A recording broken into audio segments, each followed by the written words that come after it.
Welcome to Elevating Consciousness, the podcast that brings you mind-expansive conversations into the heart of what matters most. I'm your host, Artem Zen, and our guest today is Pema Dragpa, a Dharma teacher, author, and ordained Tibetan Buddhist Lama. Dragpa graduated with honors in philosophy and religious studies from New York University in 2002.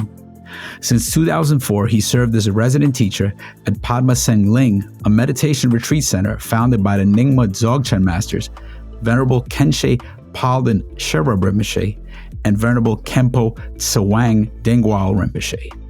In 2010, he was formally ordained as a Lama by the Venerable Khenpo Rinpoches. He's also a senior editor of more than 25 books on Buddhist philosophy and the author of An Integral View of Tibetan Buddhism, Preserving Lineage Wisdom in the 21st Century. Dragpa regularly travels to lead Padmasambhava Buddhist Center events where he bridges traditional Tibetan wisdom with contemporary approaches to meditation and the path of awakening.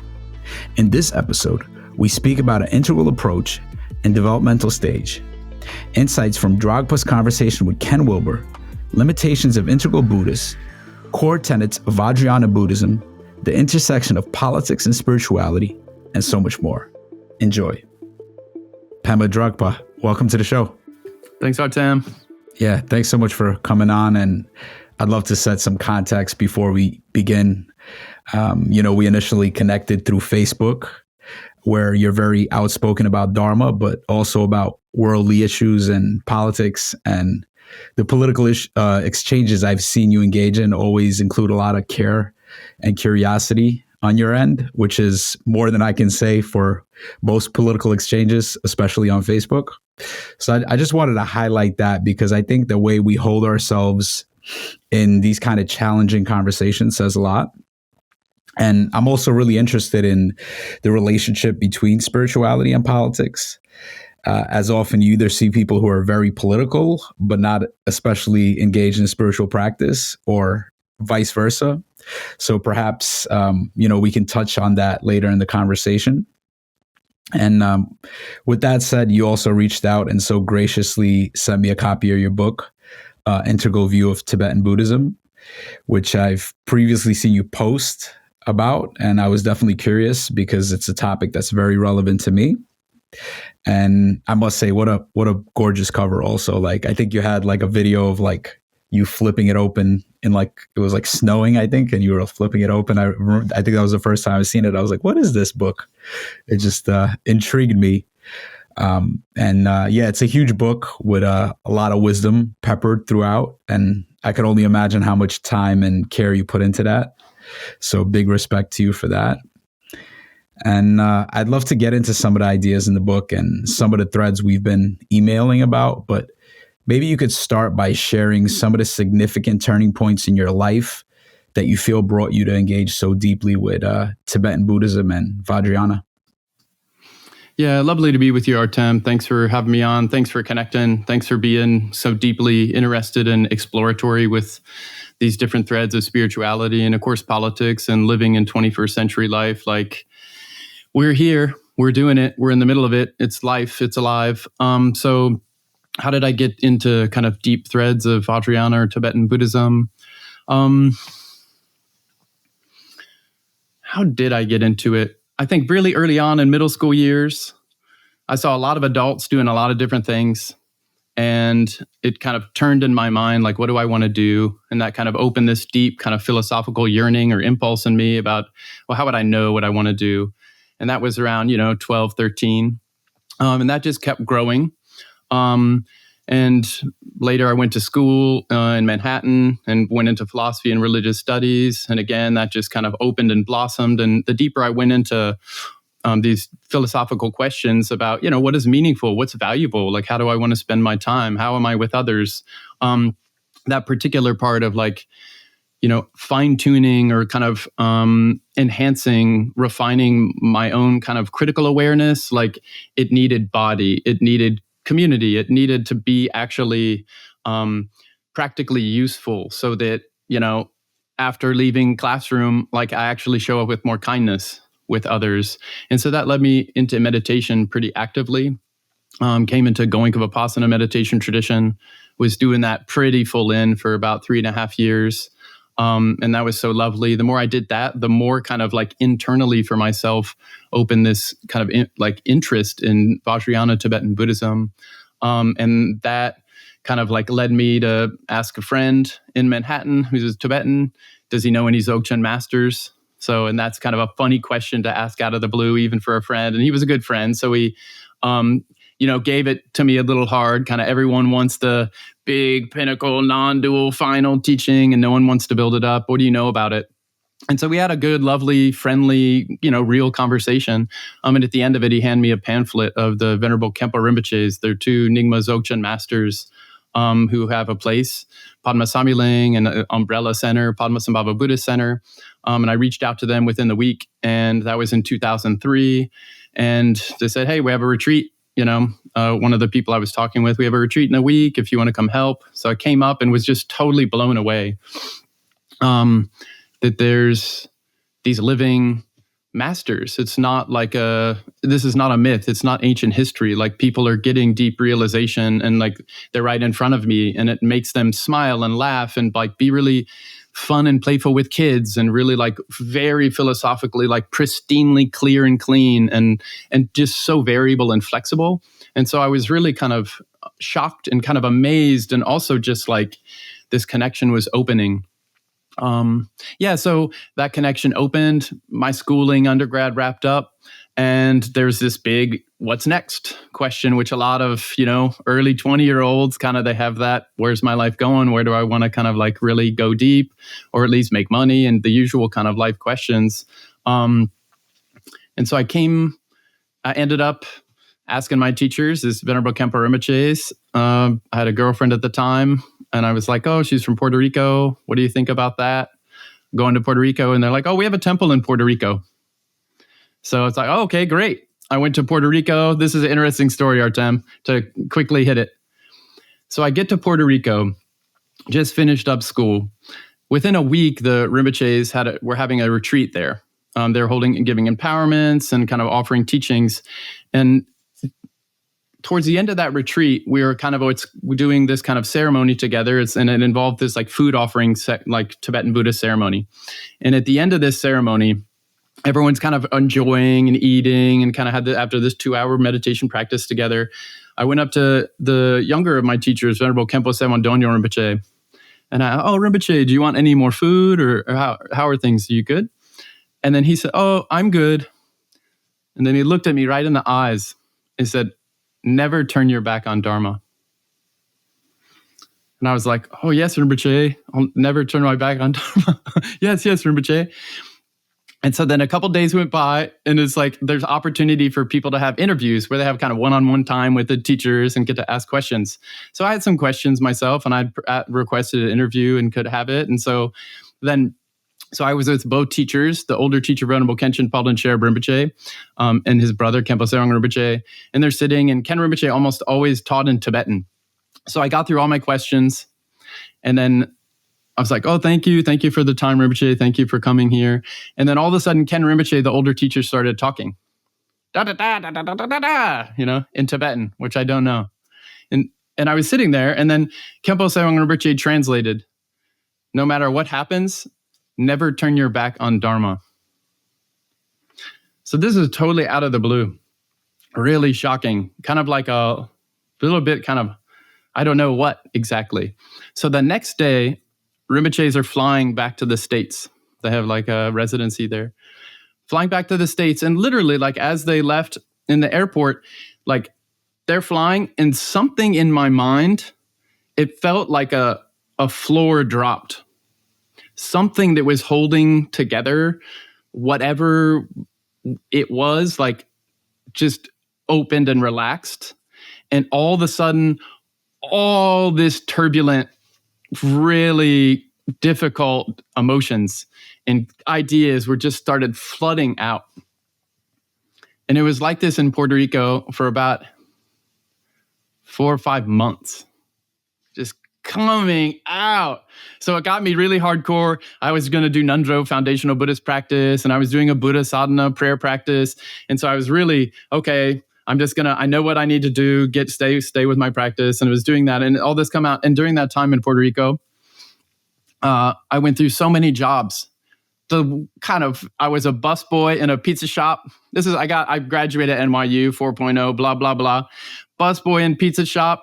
I was installing car alarms in a Suzuki place, like under the hood in the hot Puerto Rican sun, installing car alarms. I ended up passing out pamphlets in a shopping mall, like corners of roads. I ended up trying to be a waiter in a gelato shop for little kids, and I got paid on tips. So I went through these series of just waste, taste some samsara Dragpa. And I was tasting it, and like all this turbulence is coming up. So I got to this heightened point where I was like, I need to at least try, find a job. I make some money. So I thought, maybe I'll try to be a bellhop in one of these kind of big, kind of nice hotels along Condado, this area kind of near Santurce or San Juan, Puerto Rico. And so I went into this hotel, and then I said, I have this resume. Here's my resume. I'm looking for work. Are there any jobs available? And so I said, go to the basement. So I'll go to the elevator, get in the basement. And then I go into the basement, and the elevator doors open, and it's just this totally dark area, this floor. And there's one spotlight, and the spotlight is on a cage. And in the cage is a single person in a desk. And I was like, this is a kind of creepy, weird. So then I was like, okay, I walked up to the cage opened. I go to the person at the desk inside. I'm looking for work. Is there anything available? Here's my resume. And they looked at it, and they're thinking, and they said, yes, we have a job for you. First, cut off your beard. Second, your job is going to stand at the door of our casino for 8 hours and wish people luck as they enter. And so this, from my mind at this point, utterly dissatisfied with samsara, I left, thank you for the opportunity, being nice and all, left. And it was like beautiful Puerto Rican, gorgeous, sunny, beachy day, beautiful sky, everything's nice mid-afternoon. And my mind was just like, samsara is worthless. It just takes. You just pour into it. It never gives back. Really had this strong renunciation of how really pitiful it is to really expect a permanent residence in the sandcastle land.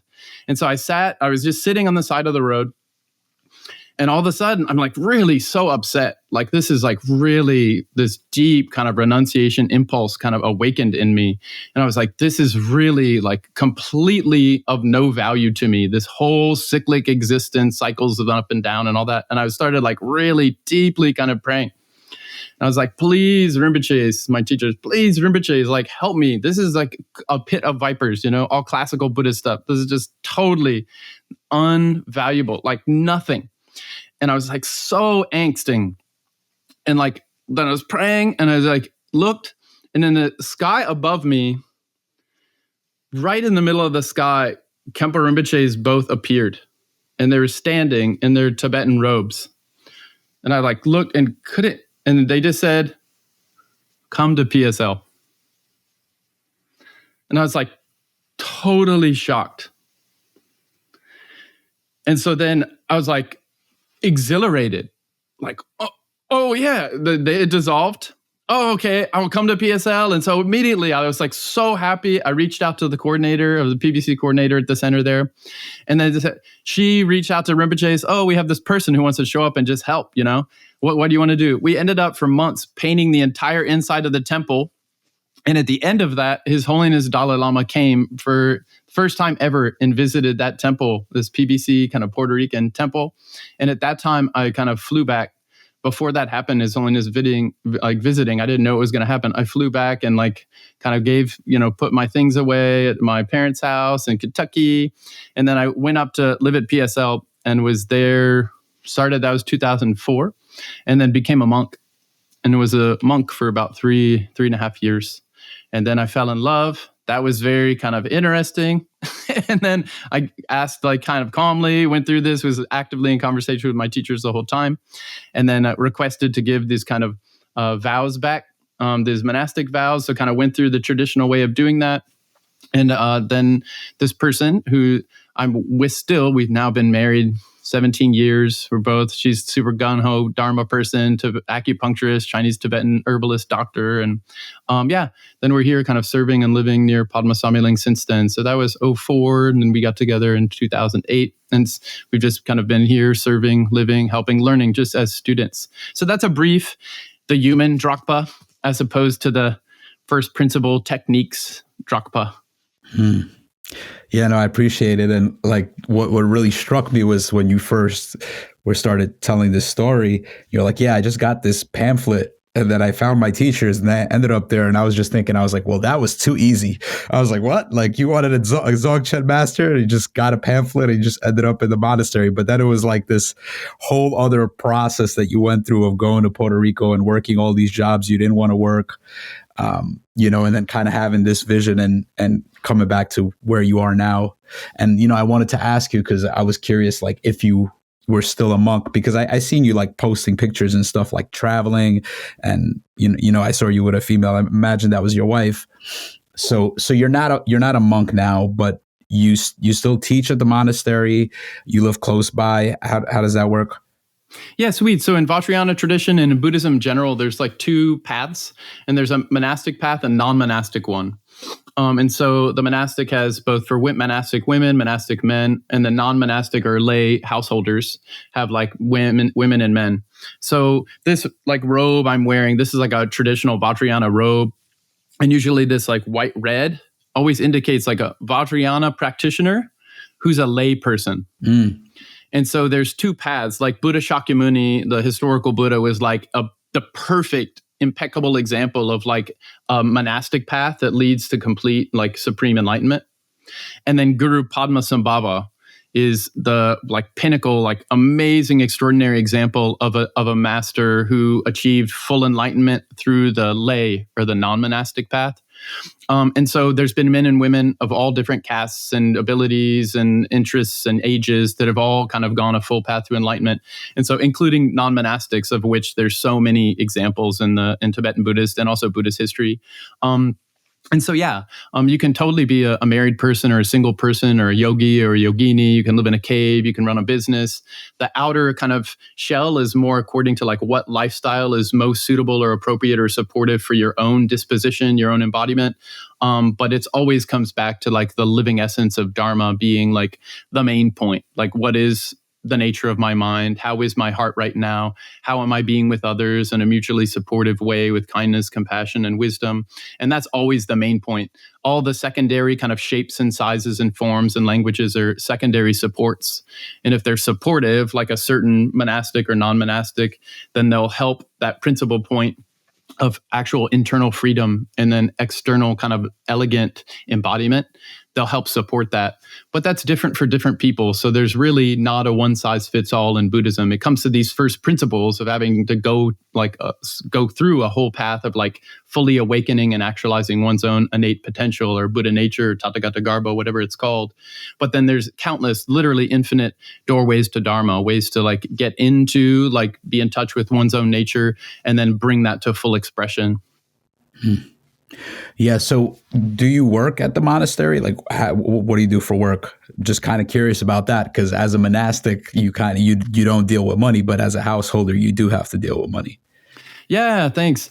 It's volunteer. So like it's volunteer position, and I've been volunteering since 2004. Totally volunteer. So I don't have like a job. I don't have a personal website. It's all just occasionally someone will give a donation just out of their own kindness for like kind of the activities I'm helping support. But then otherwise, like I lead a really simple life. And then of course my wife, Amma, she's like acupuncturist and Chinese herbal doctor. So she makes money. She runs her own 2 clinics in nearby towns. And so we live like kind of really simple life.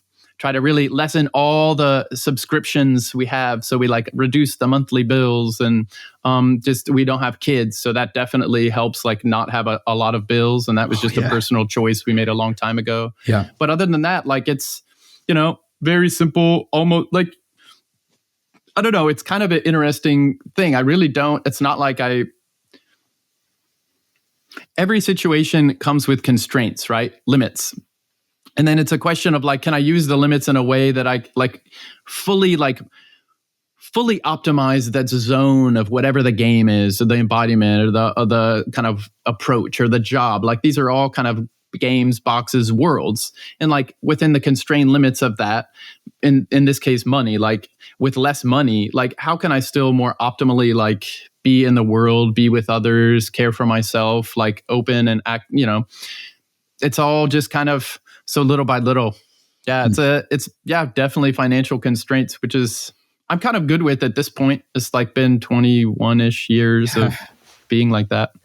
Beautiful. Well, I commend you for really kind of like, it feels like it takes a lot of faith to just kind of be able to like work off of dana, just getting donations and and also just keeping things down and just kind of like focusing on the things that matter and not like the luxuries and all that. I think that's a difficult thing for a lot of people to do. So commend you for being able to do that. And appreciate you kind of sharing some of your personal life, because I feel like it helps people connect. And I guess from here, maybe it'll be interesting to kind of dive into some of the ideas that you talk about in your book. Yeah, real quick. However it is, Artem, it's going to be hard, right? I mean, my smartphone, whatever, it's just like a track phone. I put minutes on when I need it. Like it's often almost always out of storage. Like I get sick and have to like do what I can. Just limit travel, it's just we just like, it's hard. Like you work with what we have, kind of somewhat relax the expectation for a utopian vision, and also like really kind of in a grounded way, don't expect Dharma or some kind of a transformative liberative path to make your life perfect. Because that's not what it's designed to do. To make your life like more healthy, more well-rounded, more integrative. But like actually it's like really fundamentally designed to bring liberation, like freedom from like planning these causes of suffering and these kind of mistaken or limited perceptions. And so that's like the really impulse. And it's kind of along the writings, like how do we have a liberative path, but do it in a human way? Like that's kind of this juggle we all have to kind of navigate for ourselves as we live. Yeah, no, I appreciate you saying that. I feel like there's also like, people that maybe have more money or they live more extravagant lives. And a lot of times there's a lot of other constraints there, right? There's like the golden handcuffs and these other kind of challenges that come with that. So there is something about living a simpler life that I feel like it makes it easier to live in alignment with the Dharma. Yeah. I mean, and oftentimes the Buddhist word for it's renunciation, which our teacher, Venerable Khenpo Rinpoche, he usually talks about it more as joy and appreciation.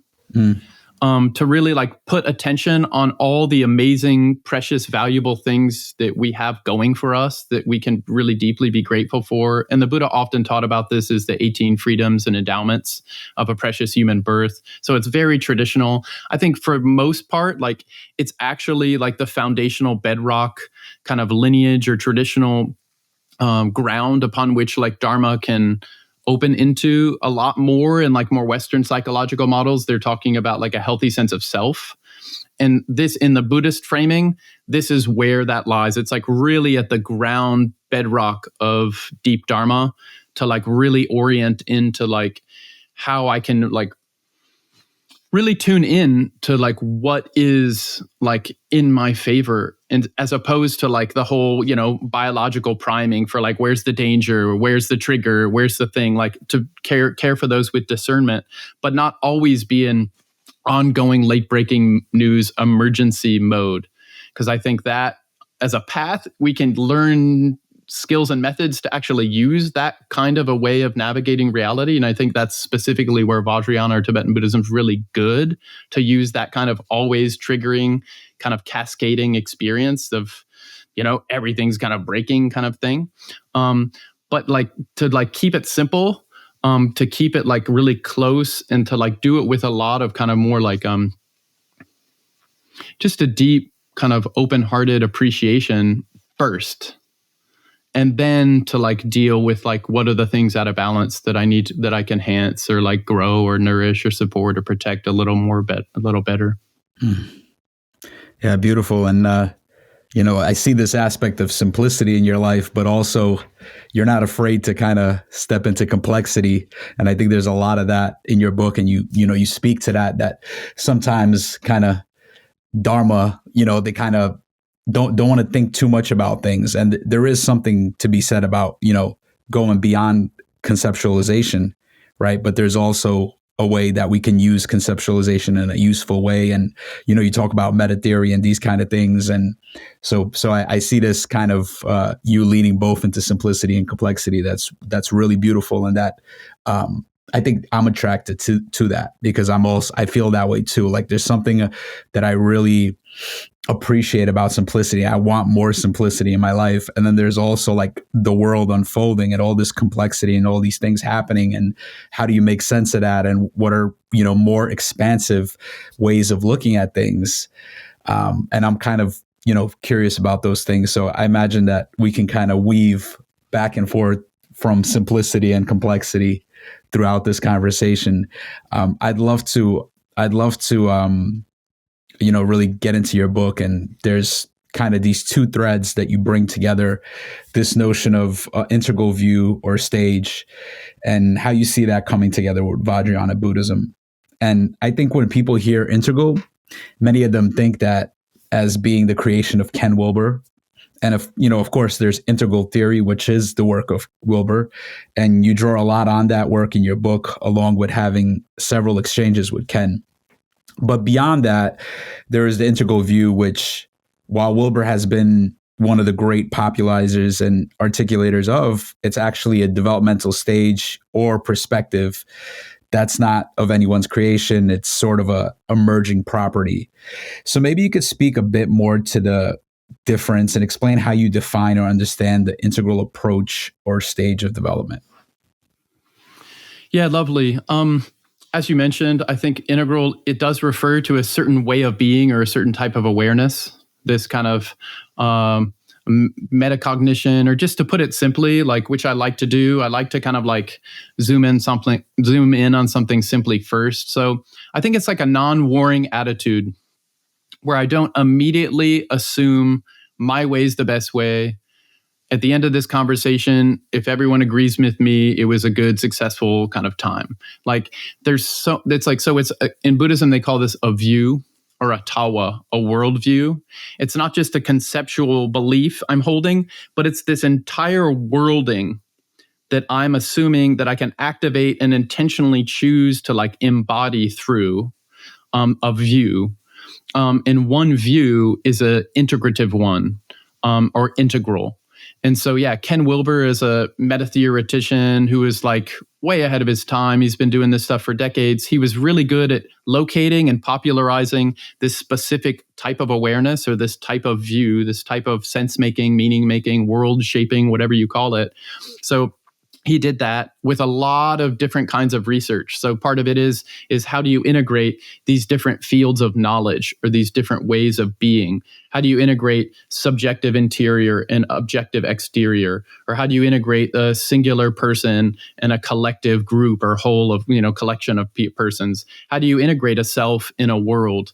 Like, these are just a few things how do you integrate stages? How do you integrate typology systems? How do you integrate different multiple intelligences? Like, to actually have a worlding or a type of awareness that wants to kind of hold things in a more loving embrace with a lot of discernment, that's like really highlighting the valuable contributions of all these different kind of like ways of being and knowing and doing and becoming into a greater kind of symphony of cohesive, coherent, comprehensive wholeness or togetherness or being. So to put it simply, there's a type of awareness that's just a natural way of being, that's this non-warring mode. And then once that turns on, of which for the Buddha or some great example, historical Buddha, that obviously turned on a long time ago, 600 BCE. I mean, just obviously, and we can look at like how to claim that. But then once a bunch of people start going into this mode, then they start creating culture together, meaning making, shared rituals, shared rhythms, like shared societal structures, kinds of infrastructure, houses, regular rhythms and cycles. So once a person with others in a world together is in this integrative or integral mode. We start expressing and creating culture and society together, aligned with nature or like natural systems that we're always interdependently a part of. And so that starts to create an integrative or an integral culture or an integral kind of worlding together. And so there are these two things. You can look at integral as like this interior, subjective, kind of psychological or intersubjective kind of like togetherness. And then you can look at the exterior ways that integration like actually is discernible according to, more quantifiable kind of modalities. So Wilber located that, popularized that, but it's just a natural way of being. And he was just early on in terms of our specific societal trajectory here in, USA contemporary culture. And so he's a trailblazer. And now you see so many different kind of people, the metamodernists and liminal web, a lot of liminal web people, the different kind of cold data, warm data, different game B, like there a lot of them are locating and kind of scaffolding this integrative mode. They're like locating it and then scaffolding it with different kind of furniture and different kind of highlighted kind of specializations that they bring to the party of humans and in world with others, creating kind of collective, kind of creative culture together. Yeah. And, probably most people listening to this, I would imagine, are aware of developmental stage theory and just kind of this notion that there's these structures or stages of consciousness that kind of emerge throughout history and they kind of build on each other. And, the integral view or the integral stage is, it's this kind of stage that has the capacity to kind of look back on all these previous stages and to kind of see what's important about each of these stages and also maybe what's unhealthy or what doesn't work, what's kind of rigid or limiting at each stage. And, I think Wilber said that the kind of the next shift, like once we get 10% of people kind of operating more so in this stage of gravity of integral view, then we have like this big shift in society. And I don't know if we're probably not there yet. So this is what we mean when we're kind of talking about integral stage. Now, I'm curious, you had a lot of exchanges with Ken about, Vajrayana and integral and how those threads come together. Where do you feel you disagree with Ken? Where do you feel like maybe, because, you've had these exchanges probably, it's been like 5 or 6 years ago now. And since you've kind of had these exchanges and put, the book's been out for a couple of years. So I'm kind of curious where you maybe see differently than Ken, where maybe you've changed your mind since you've had some of your interactions. I'm just kind of curious to see how that conversation's been unfolding between you two.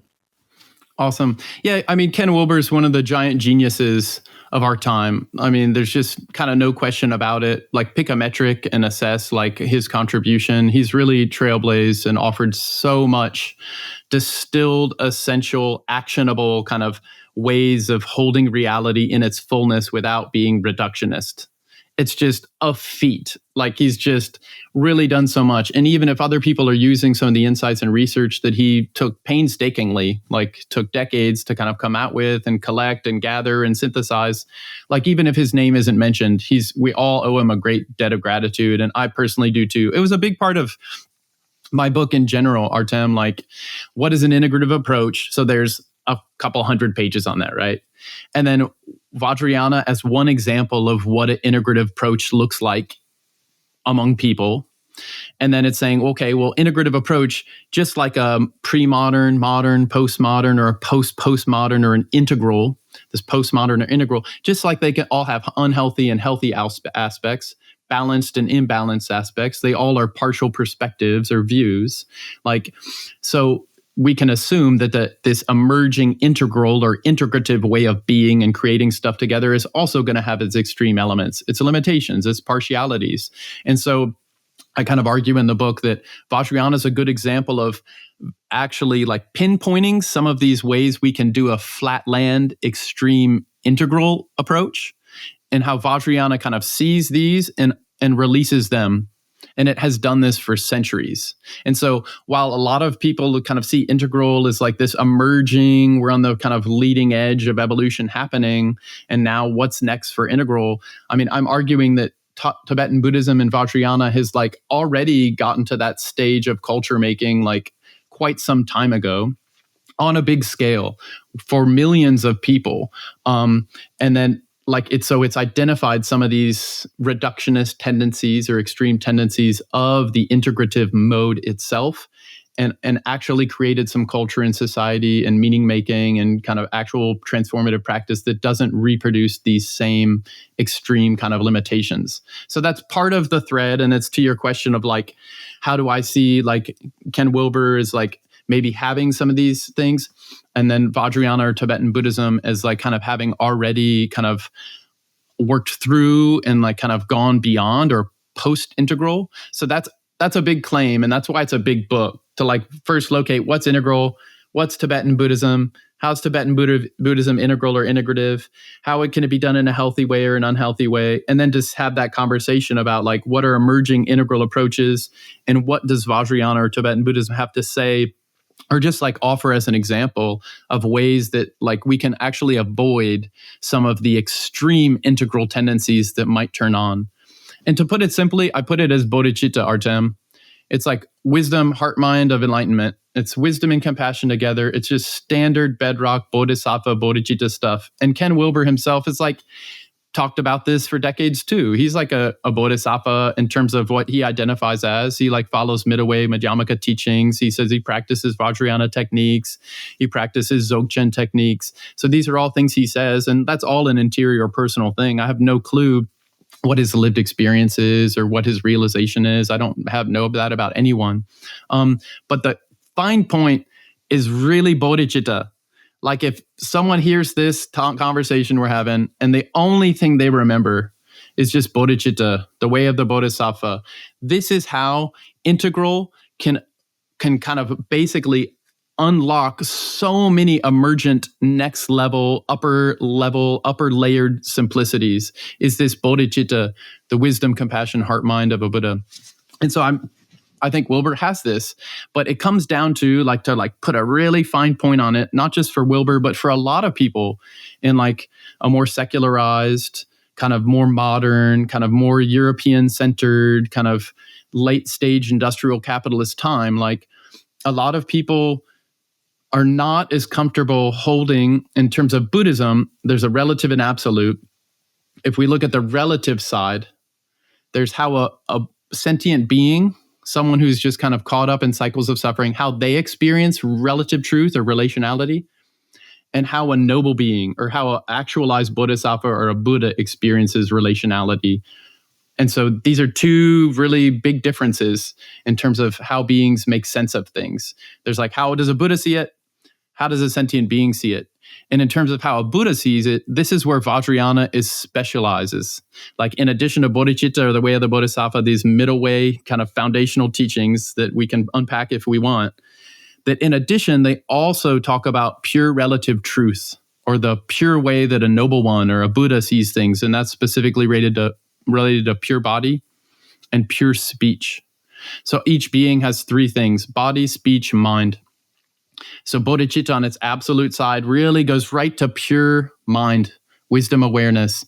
It's called original mind, ordinary mind, no mind, the great doubt, beginner's mind, Rigpa. There's a lot of different ways to kind of locate the kind of more absolute pure mind aspect.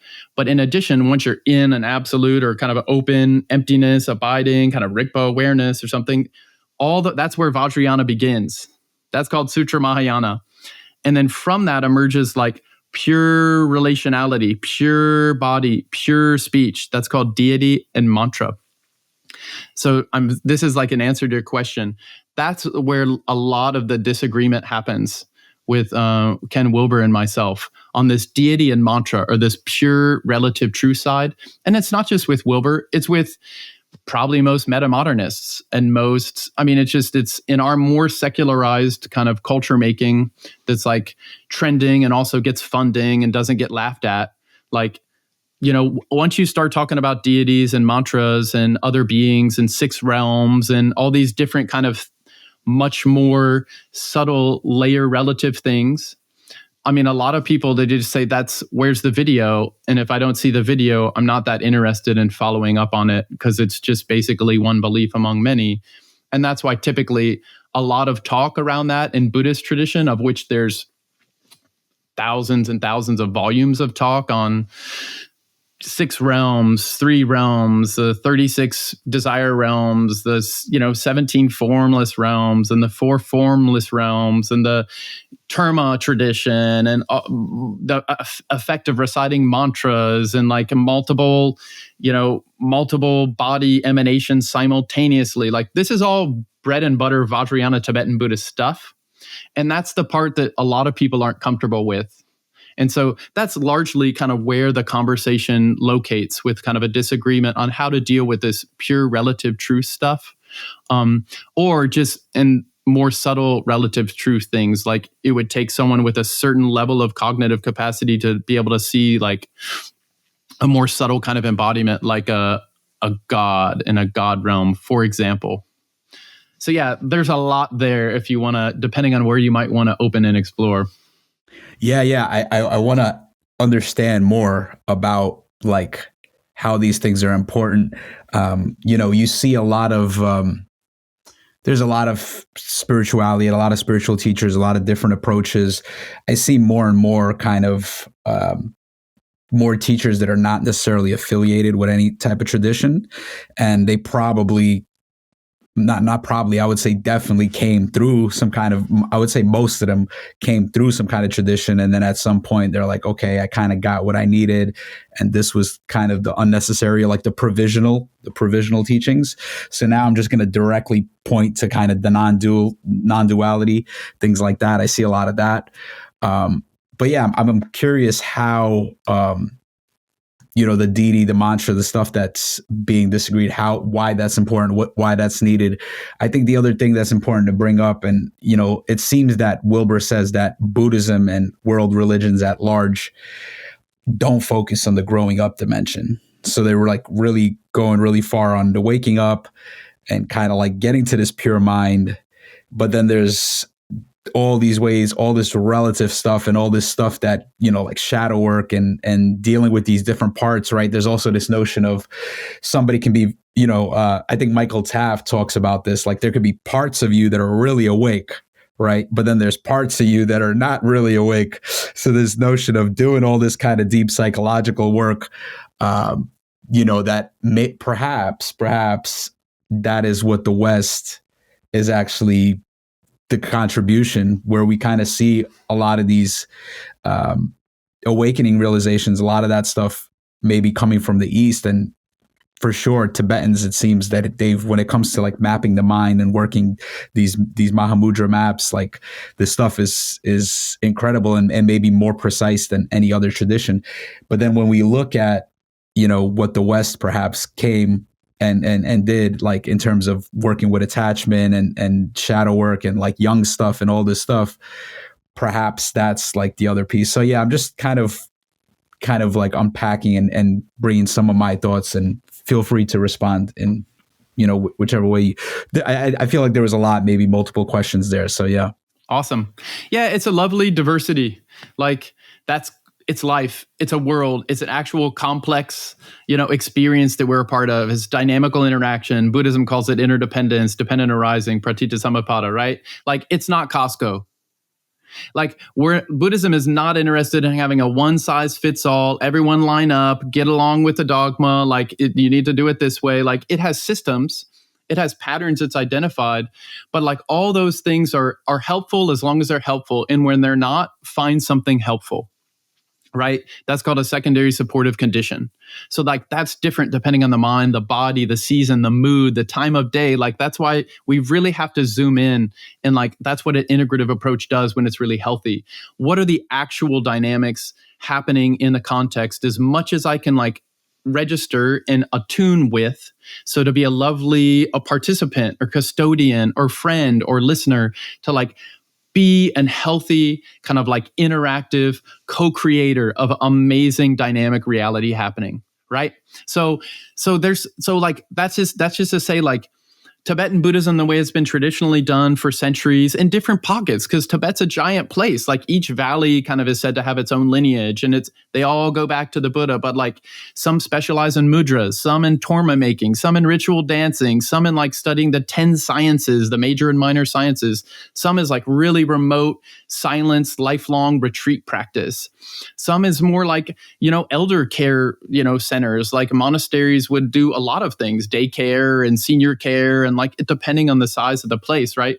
So this is all to say, like, we don't need a Buddhism that's only a single note reductionist Buddhism. That's never how it's been held. Like even in Nyingma school, it's like 9 levels of study and practice, and they're integrated into larger wholes. Like it's integrative, right? So if certain people in the West are like integrating like health attachment theory or certain kinds of shadow work or circling or authentic relating, like awesome. Like we need the plurality of approaches. Like we really don't want to have a giant BJ's, Sam's Club, Costco monocropping of our world. That's exactly what we don't need. I think like so many people are now at agreement, we need a unity in diversity. We need the diversity, and there has to be a coherence between this diverse dance. It's how notes work together to come and create a song. It's how a garden works with different kinds of pollinators and soil compositions to create a wholeness of a garden. It's how a body works to come to a more coherent whole of a body. This is just like how integration happens when it's done well. That's just called this integrative approach. That's why it's actually claiming like this is how reality shapes itself in greater patterns of wholeness when we like line up with it and become a living participant of it. So like, I'm so all for like different traditions, like or different explorations of people trying out different tech, different ways of combining kind of communities, different approaches. But for my own, like where I'm going deep, and it's not to say, I'm not like, I hope that's clearly to say, this is not where everyone needs to go deep. The people go deep where they go deep. Like going deep takes time, and it takes talent, and it takes sacrifice, and it takes commitment, long-term being with something. So where I want to go deep is I'm more like interested in working with like really actualized, realized Bhumi Bodhisattvas or Buddhas who like are holding this certain kind of tradition, which is basically like a living ecology that's been opened and maintained as this integrative kind of living dynamic system that's adaptive, and it like can adapt to a new context, a new country, a new language set. Like that's specifically where I'm interested in, and to do it with an open mind, like to do it with an actual integrative impulse or type of awareness where it's not against other ways of doing things. It's open-minded. It's just not trying to do everything all at once. So in this case, I have a pretty simple view, like have a sangha or a community, but just because you're in a healthy community, it doesn't mean it also needs to be your like therapy group, or it also needs to be like your exercise buddies. And it also needs, like, you don't have to have everything in one spot. Like it has to be open-minded and really interested in people flourishing in the dynamic diversity of ways that they flourish. But like that impulse to like try to bring everything under one umbrella and like just like basically pump out the product, like as if this is the best way, the only way. That's the extreme, like non-integrative mode. Like that's called this so-called first tier, or it's just some way of like always inherently privileging my perspective and taking some kind of a power move. I'm all for like healthier embodiment and shadow work and all these like more study, more practice, a variety of practices, like very much so. But it like really comes down to the person being supported enough where they for themselves can tune in and see what is working for me, and then to like hopefully be resourced enough to like care for the ways that are actually supportive of like what is their transformative path and what's their way of being a healthier kind of person and a healthier participant of larger communities. Yeah, what's standing out to me from what you said is that you're talking about having a community and practicing and like wanting to bring in and kind of like do everything in that community. Like we're going to do everything, and everything's going to be integrated. It's going to be therapy. It's going to be working out. It's going to be everything, which in some way sounds kind of like the integral kind of holistic. We're bringing everything in, but then you're saying that that's like an extreme. It becomes an extreme. So it seems like there's something that you're pointing to, that it's important to keep something separate. Is that true? I'm trying to better understand like what you're pointing to. Yeah, it's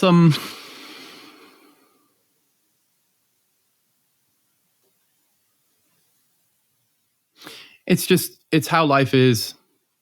So just because you have a bunch of friends, it doesn't mean the relationships have to be the same. Just because you have different roles, you're a son, you're a daughter, you're a mom, you're a dad, you're a brother, you're a student, you're a teacher, you're whatever. It doesn't mean, like, each of those, when it's done in a healthy kind of unity and diversity kind of a way, it's going to have its own unique way of being presenced, of allowing itself to change over time, because it's a living dynamical, like, it's, for the Vervaekian term, it's a living counteractive dynamical system. Like the Noble Eightfold Path is this like multiplex system that's like checking itself so that egoic fixation doesn't lock up and basically hijack the whole thing. Like it's an actual ecology. I think that's the simple word that helps me better understand it. Like an actual living ecology, you have to really tune into the different parts of the ecology and be like, what works for this part? And if I change this part, it's going to affect these other parts. And so like, that's just kind of basic Buddhism 101. And I think this is really related, Artem, to the scaling up issue of our time. Yeah. 21st century, all these problems have gotten kind of all these meta crisis, meaning crisis, culture wars. Now, a lot of it's global scale, right? Even if it's not a global scale and it's just a city, like how do you have a city be more integrative? Like how do you even fix the plumbing of a neighborhood? Like they're all super complex problems, right? So I think the impulse is to want to have this meta, overarching, scaled up global solution. In an actual healthy, like well-researched integrative approach says that's not possible. It's not a one-size-fits-all kind of solution. Like you really have to zoom in and like create healthy worlds or nodes, and then how do you sync them up in larger meta-coordinated fashions? But it doesn't mean make them all the same. Like we don't need a world federation where there's one currency and one way of being a person. And like it's much more the integrative impulse is to like, how do you have all these dynamic subworlds link up into these larger up-level, more kind of, you know, symphony of greater music of a larger meta ecology. But that does that by specifically not homogenizing, right? So just because one Sangha specializes in one thing, it doesn't mean another community or another Buddhist community or a non-Buddhist community, they don't need the same thing. They basically need a healthy integrative impulse where they don't automatically try to suck someone else into their system. Like that's the whole reason that a healthy integrative impulse is the main point. It's like, that's why bodhicitta is the main point. A great bodhisattva, what they do, I'm not saying because I'm any bodhisattva at all, I'm aspiring, but that's all like I'm praying. I'm not no realization of anything. But a great bodhisattva, they like have an ability to basically abide in a non-fixated, non-conceptual, like embodied kind of in touchness with reality. And they basically kind of zoom in to a certain corner of reality, say that's a person. And then they have these kind of, they're developing these capacities or intelligences to tune into as much of the person as they can in real time. And then what they do is they're like, oh, I'll use this tool, this approach, and I'll support the wholeness as much as I can be with that person as like most comprehensively as I can, and then let go. So what they do is they like, because all in Buddhism, this is like bedrock Mahayana, Sutra Mahayana Buddhism. Everyone sees that like everyone already has the genius. Everyone already has the Buddha nature. Everyone already has enlightened nature. It's just blocked up or temporarily not known to itself. So like all we are doing is like helping to create like better supportive, nourishing circumstances for whatever it is. It could be a person. It could be a relationship. It could be a place. We're like tuning into it as most comprehensively as we can. We like have the understanding that it's on its own side. Its own intelligence is auto-poetically or sympathetically, poetically creative. And like if we just support it, and let go, its own nature starts shining more brightly. That's what prevents bodhisattva from becoming like dogmatic, from becoming just a one-size-fits-all approach. It's what makes it a healthy integrative system, as opposed to like syncing up to someone, basically like trying to like have basically subsume it into your kind of meta framework. And as long as it syncs up with you and your story or your music or your world sense making or whatever, then we're friends. But once it like doesn't, all of a sudden there's a tension and a war. And it's the same samsaric mode. It's the same non-integrative thing that we've done with each other basically since beginningless time from a Buddhist framework. Yeah, no, it feels like we're kind of right on the edge of like this important conversation, and as you're talking, I was thinking about globalization and how, you have things we're becoming like this global nation where, we're becoming more similar in some ways, or like the dominant cultures kind of modernity is kind of spreading out and subsuming everything underneath it. And, you have like different cuisines, for example, right? We have different cuisines, right? And there could be this notion of like, we're just going to mix everything up. And then like these traditional cuisines and these different cultures and traditions they lose kind of what the uniqueness and what was different about them. So in hearing you talk about that, I'm seeing the importance of like kind of preserving that, the uniqueness and what's different. And it feels like a fractal, right? It's like a fractal of like, we're unifying, but we're also noticing these different fractals, these different traditions, these different communities, different cuisines. Something this was really reminding me of my conversation with John Churchill. Are you familiar with John? That's where I was going to go. John Churchill, same thing. Yeah. So I'm not, I feel like that might be an interesting person for you to talk with, because he's also somebody who's very, gone very deep with Tibetan Buddhism and integral, right? So he's kind of in the same kind of sphere as you in that regard.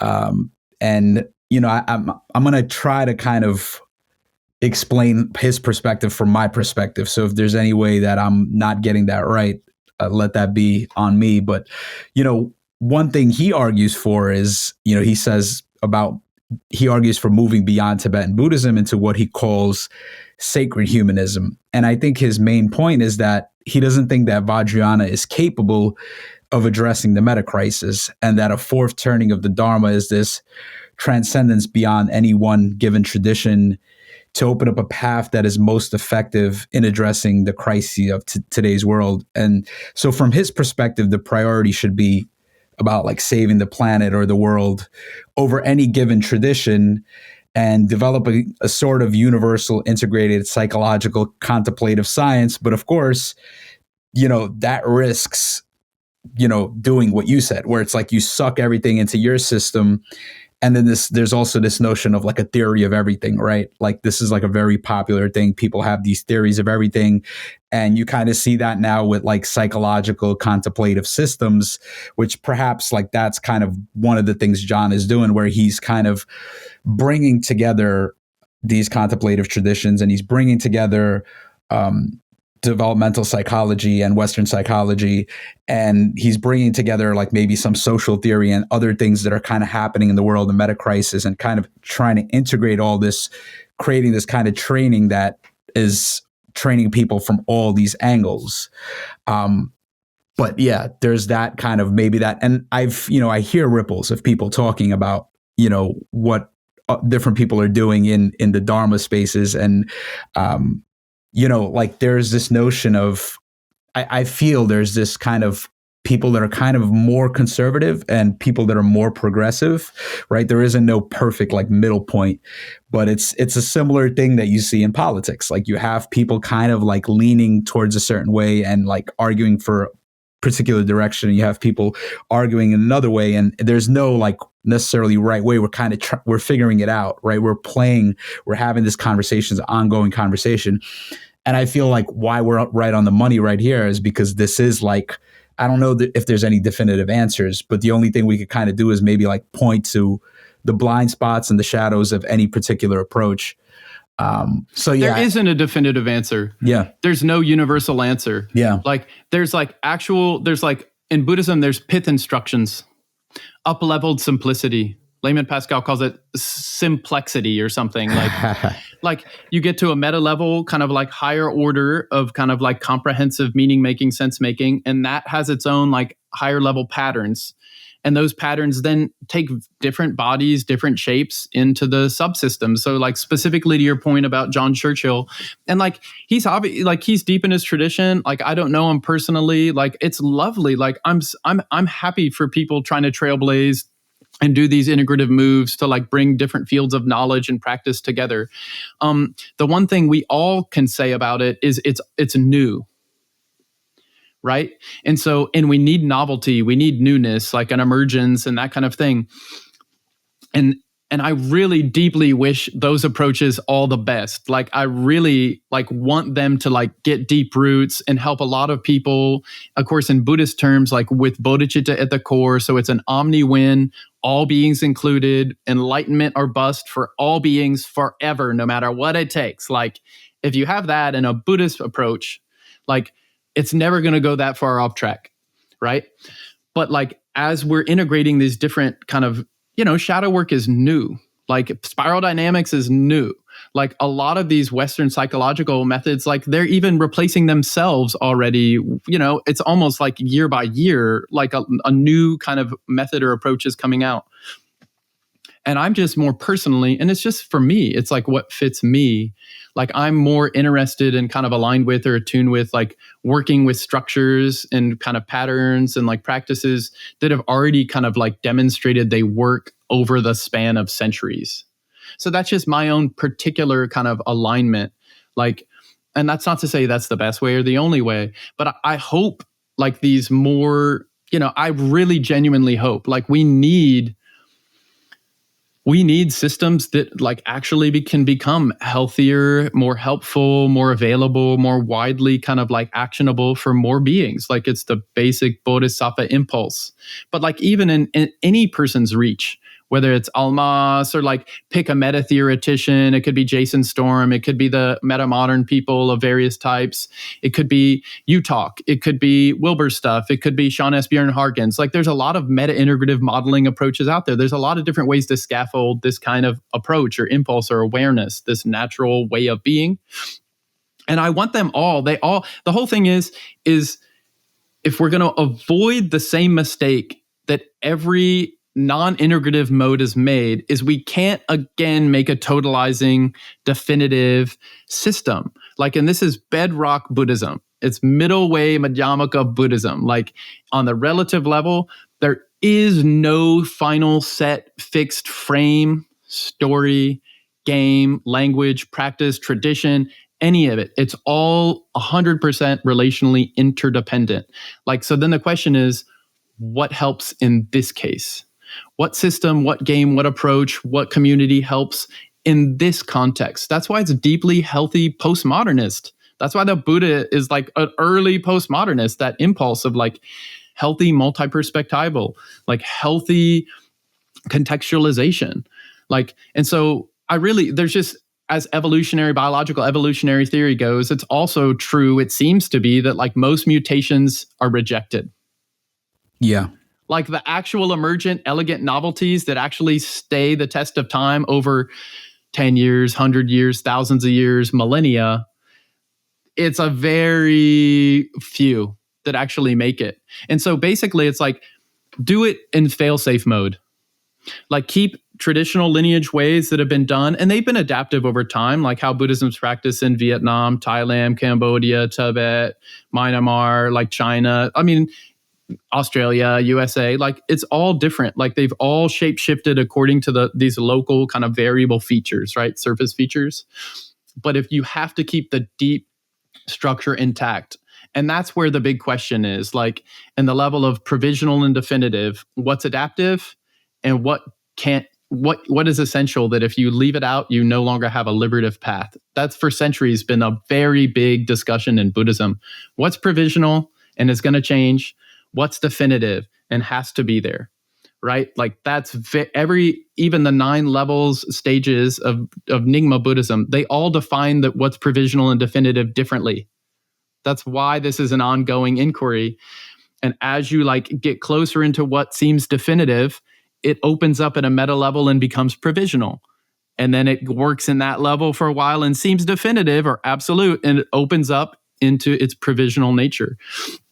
So like this same middle way Madhyamaka impulse has to be alive if we're talking about bodhisattva, bodhicitta. Like this is the actual interdependence of relationality. So to give up this totalizing, homogenizing, make a new one world religion kind of approach, whether it's a political system or religious system or any kind of a system, like some people are going to specialize in certain corners of reality. And as long as in specializing in one zone, they don't then make the mistake of thinking that it covers all zones of reality. That's just going to be a healthy integrative impulse. I really don't see a way around that, Artem. Like, I really don't. So that's why there's no contradiction with emergent evolution happening. And then Buddhists learn about, well, how do we use artificial intelligence? Like, I don't know. The Buddha didn't teach it like in any sutra or tantra I know. So like, how does that work with bedrock Buddhist principles, specifically in our context? And like, let's look at how that might, like, let's look in the past of like how other contexts have dealt with emergent things and try to draw some parallels. Like, it's definitely an open question. And so to be in the space of the power of an open question, as the Dharma teacher Elizabeth Mattis Dongyal like really emphasizes, to be in that open question space where that's the space where Dharma is still alive. It's actually in touch with what is happening in real time, in real body, in real community. Otherwise, it's just plug and play Buddhism. And that's the same like extreme modernity move. You extract the technique you like, plug it and play it in whatever context you want to, and assume that it's going to like do the same thing in the different context. It's just reality doesn't seem to work like that unless we all just want to live like in Costco. But I don't want to live in Costco, like, and I don't want Buddhism to become that either. So even in the case of like John Churchill, like he has a reach of however big it is. And like, if he actually creates like a liberative system that like is super adaptive and like doesn't break any lineage stuff, meaning it still brings a bunch of people onto Bodhisattva bhumis, like hell yes. Awesome. But like if it goes down, if anyone else's like novel emergent combination doesn't work, it shouldn't bring down all the other ways that also can be tried out. So it should be to some degree of a fail-safe mode. And that's just reality. It's how it works. Like if all of a sudden, like, you know, like if all of a sudden we can't, you know, if all of a sudden one country, all of a sudden it's gone, like the other ones keep going. Yeah. If all of a sudden one language disappears, it doesn't mean all the other languages disappear. So like as long as there's some degree of a fail-safe mode. And the reason I'm like more passionate about that is like, Buddhism has demonstrated for centuries, this is a liberative technology or ecology, like an internested systems of practice and study that time and time again have actually demonstrated that people can get enlightenment, like embodied enlightenment. And it has its own cosmology that's really nuanced and varies depending on the school and system and approach. And because we know this works, just if you're going to assume a position of like being like a teacher in a Buddhist context, for example, just speaking of Buddhism, you need to really be clear, honest, open, super transparent about what you changed. And then new people to it can make their own minds, because we're always making our own minds if it's healthy. Like, okay, you're doing this version, you changed these parts. All right, I'm down with that. I'll test it. And that way it's more fail-safe mode, as opposed to someone saying, I have this teacher, this is my lineage, this is the way it's been done, it's been proven to work in these cases, and we're reproducing somewhat of a similar thing, except, you know, different surface features. Yeah.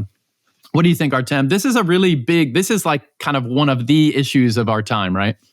Yeah. I mean, this is interesting. One of the things you talk about is how in the different yanas, it's like, it's different. You have like the provisional teachings, and then it's like, it kind of evolves, and then it's like things drop away and it's the next thing. And I think that's the complexity that you find there in Vajrayana when you start looking at the 9 yanas, and you talk a lot about that in your book. That's where it's like, you can't just, read a couple of books and understand this system and any tradition, really. And I think that's one of the challenges, is any tradition, in a way, they're kind of inexhaustible, and it takes a long time to really even get enough of a handle where you can start kind of critiquing and saying, well, I see, that's actually provisional. That's, the whole notion of relative and absolute truth. It's actually provisional. Yeah. And if you're working with a teacher or a sangha that like is going to reflect like where you're holding back in a loving, kind, deeply, like a deep relational way, like you have enough honesty and trust developed over time where they're like, hey, Dragpa, I'm like a mirror. I'm going to show you how awesome you are and also how you don't see that. Yeah. Like, how are you holding yourself back? Like, and turn on your wisdom, turn on your compassion, and like, let it express like your bodhicitta, your wisdom, heart, mind more fully in these ways. Like, that's like the benefit of being in a context where you're held accountable, because like someone's holding you, like, and you have to hold them and show up for them. Like, that's the whole benefit of having like an abiding, ongoing sangha community. It doesn't have to be a Buddhist one, but just deep connection, deep relationship, deep trust, whether that's a friendship or a marriage or a spiritual community. Like, it really helps to go deep if we have some trustworthy companions and we can mutually inspire and give each other feedback on like what's working and what's not. And any kind of a healthy, community of any kind is going to be pretty open to those kinds of like feedback mechanisms where we can see, hey, is this working or not? Do we need to change something or not? And that's where it won't get into this, like it can avoid a lot of different problems that otherwise can be just very kind of devastating in people's real lives, So yeah. I think also, all the traditions, all the religious traditions, at their best, they're communities of study and practice. Like, it's never done by yourself.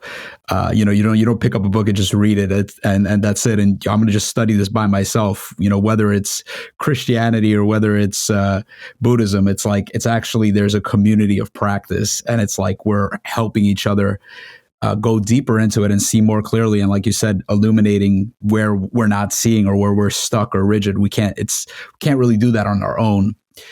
And this is where, like, in terms of subtle relative truth, like in the more Tantra Vajrayana perspective, there's already communities of enlightened, awakened beings that we can sync up with and learn from. Like, that's where this Tantra view turns on too, or Vajrayana view. Like, it's not like we only have to deal with like the most literal sense door apparent people around us. Yes, we have to deal with that, but also is like, is it possible? Do we hold a view where there might be such a being as Guru Padmasambhava who can emanate in the room, like when we align with it? Or there might be certain things called pure lands. Like, there might be certain interactive bodhisattvas that like can shapeshift into spaces and times, like much more galactically or cosmically, like if we look at it from like a really tight kind of modern perspective.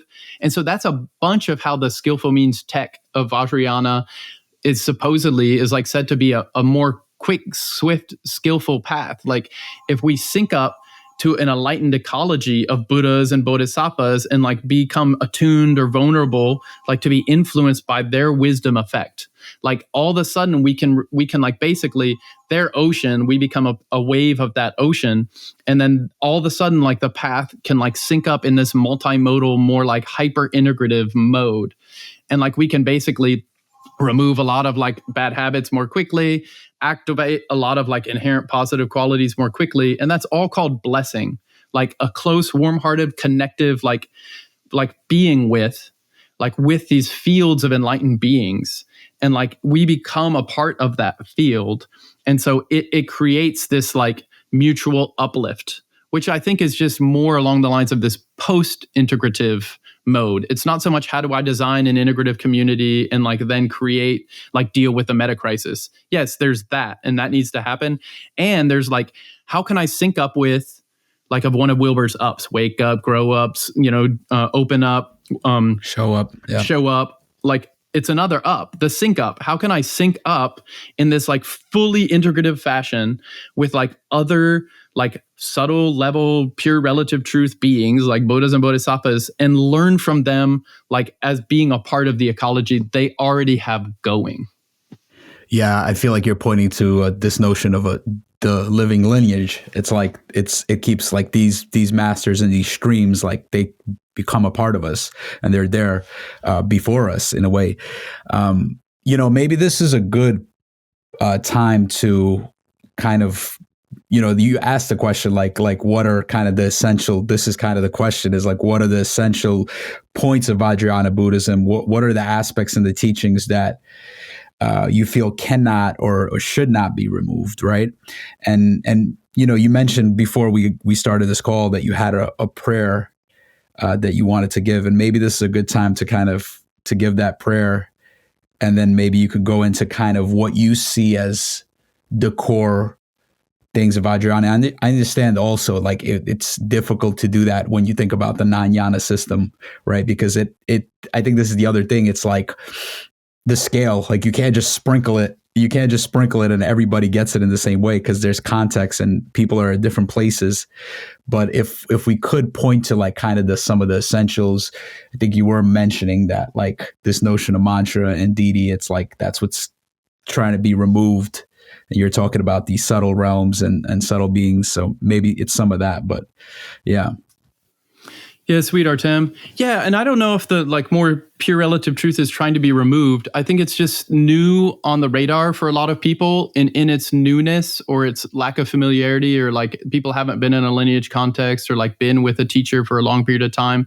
It just is, there's not as much like deep tissue connection to like interpret it according to like ways that might be helpful. That's all. Like, so it's not like people are just trying to, like in the healthier versions, they're not just trying to remove what they see as being a impurity of the Dharma or something. Like anytime we have Puritan approach, beware.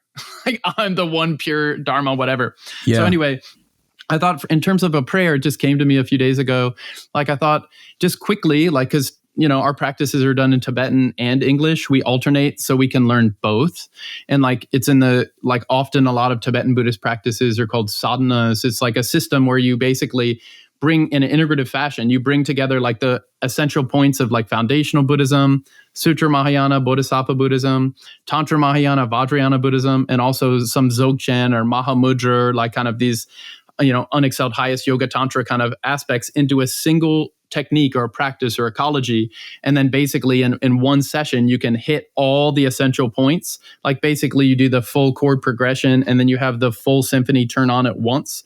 And that's where it's like a more integrative thing. Every sadhana has that in Tibetan Buddhism. Every sadhana practice like has this kind of core feature. And the basic idea is always has good in the beginning, good in the middle, good in the end. They're called the three noble frames. And the noble beginning is always in Buddhist context, right? I'm talking about for Buddhists. I'm not saying this is why it has to be everyone doing it this way or whatever. But in terms of Buddhists and then Tibetan Buddhists in particular, there's always a noble beginning of some kind of a refuge in bodhicitta.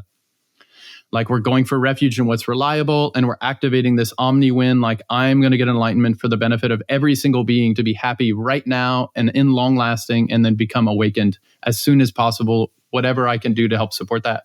That's always noble beginning. Noble middle is like some degree of a concentration and insight practice.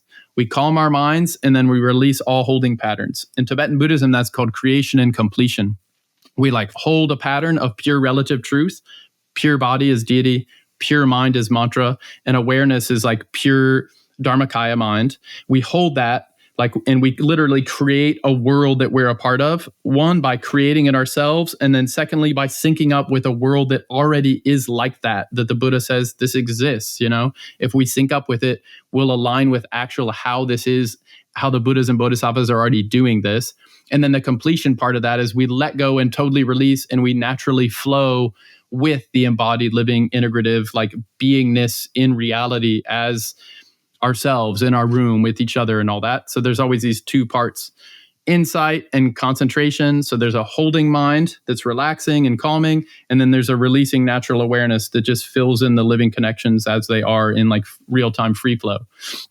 And then the third noble conclusion is always dedication prayers and aspiration prayers. We reactivate our initial motivation or our view to like reconnect this bodhicitta, like any positive virtue, merit, healthy habit, whatever we call it, any good vibes, any good connections that happen from our practice, we like reconnect it with the benefit of every single being to be enlightened. And then we aspire to do that even better in this like very vast way, from a place of our Buddha nature. Like we make these big aspiration prayers that are often just repeating the words of these great noble ones, bodhisattvas and Buddhas from the time. So anyway, all practices in Tibetan Buddhism fall into these three frames. This is according to the great Jamgong Mipam Rinpoche, also His Holiness Dudjom Rinpoche, the great Longchenpa, all these titans of amazing, extraordinary enlightened beings. They all say this. And so for like, just as a simple prayer, like this comes from the Tibetan Buddhist view where you're basically, it's called a 3 samadhi practice. First thing you do, and this is like standard Mahayana inner tantra stuff.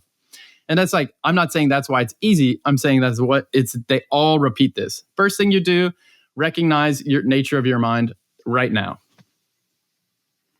Next thing you do, have unlimited pervasive compassion, utterly saturate all of the connections and relationality that you're a part of, like infinitely without boundary.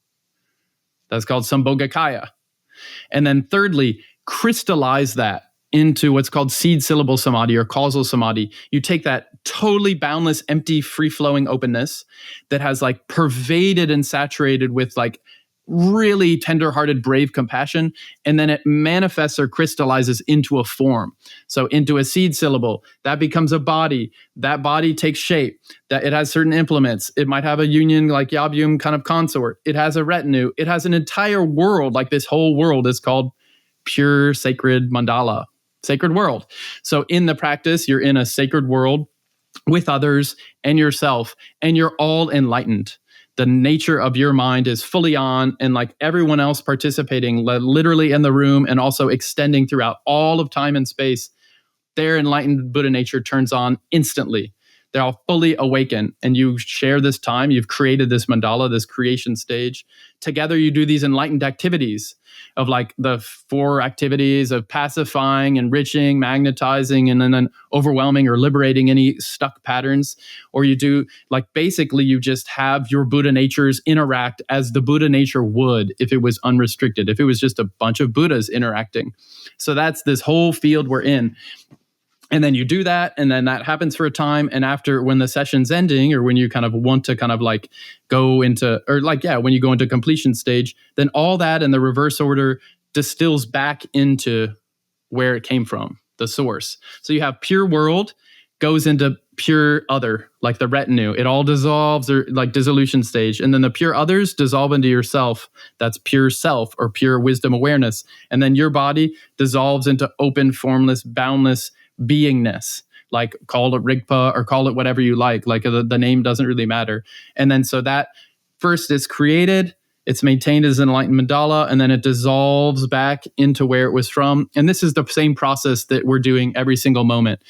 Breathe, pause, exhale, inhale, exhale, birth, death. Like this is the same cycle, except we're doing it in a formalized version so that we can get good. This is the great, very venerable Trungpa Rinpoche. All these visualization practices, they're helping us train in like what would usually be birth, old age, sickness, and death. We're training our mind and our heart to be with these same processes only from an enlightened, liberated perspective. So that when it comes to be the time where we die, and then like our actual karmic body like stops, then at that point, when our open awareness is unblocked, and it's saturated with compassion, and it starts revealing and like shaping itself in these crystallized forms of deities, which is all just our awareness displaying itself, then we'll already be used to that. We'll be familiar. Our gom, like meditation, we'll already have we'll be like, oh yeah, this is what I've been practicing my whole time. We'll stay at ease. And then at that point, like we can get amazingly up-leveled realization in this at moment of death or after death time.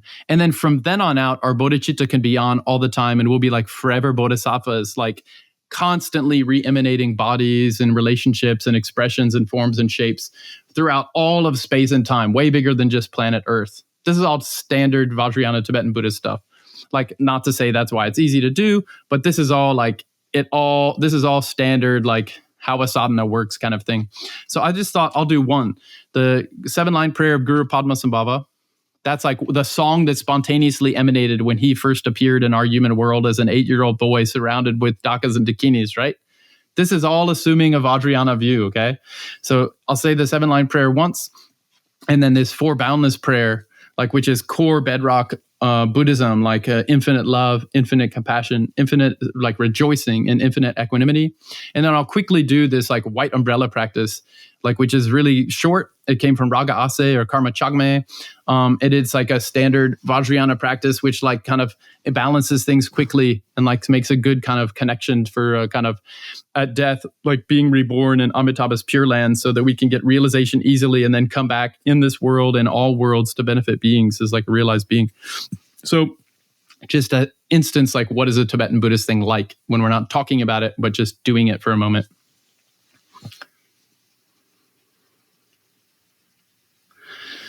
Ngojin Hujin Dudan Sam Pema Geza Dombol Ha Yadan Dugit Hudubni Pema Juni Jisu Dra Kodu Kado Mambo Ko Jiji Jisu Dubdubji Jinji Lumji Jisu So Guru Pema Sidi Hong.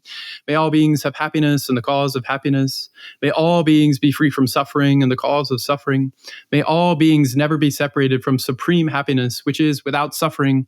May all beings remain in boundless equanimity, free from both attachment to close ones and rejection of others. And then this white umbrella practice. Hoing doji so doji do pa jam o chaton na wa jam o hutun na wa jam o jije wa jatun na wa jam o doji mi je ba we zinda jen doji yang ba jen bo za tum chi chi ko la na ze ma ku ne dan sha mi nan ko dan je pa tam je la nyen dan zan dun zun dun solo te ya da hu ma na le bi ke de bi zume zume badra dare benda benda ne badra pa ne Hung hung pe pe so ha hung drum beda pet mama rakcha so ha da den zu je lu na yisu nim badam je dro nim badam je sawa apana ya so ha ziwa zinding kuru ye so ha.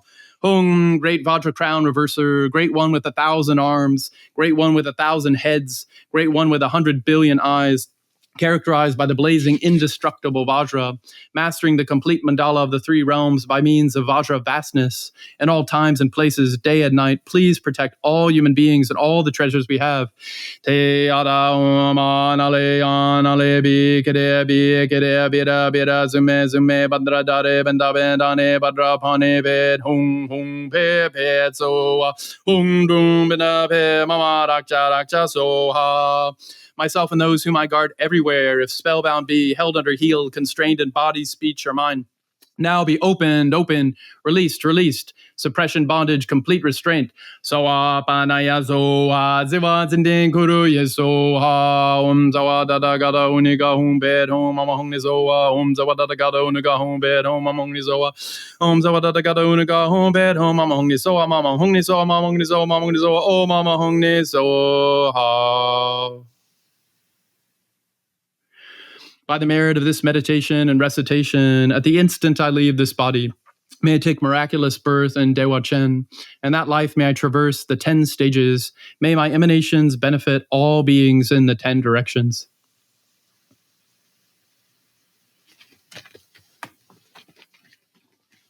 That's it. We do that every other night at PSL as just like a very quick practice at the end of an hour and a half or so meditation session. Yeah.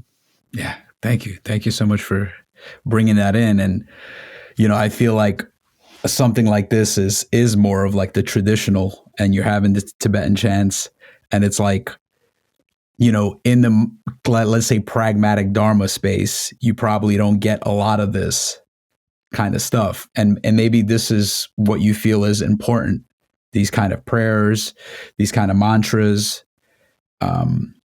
why do you feel like these are essential aspects that need to be preserved? Yeah, they're just more ways of being in touch, embodied.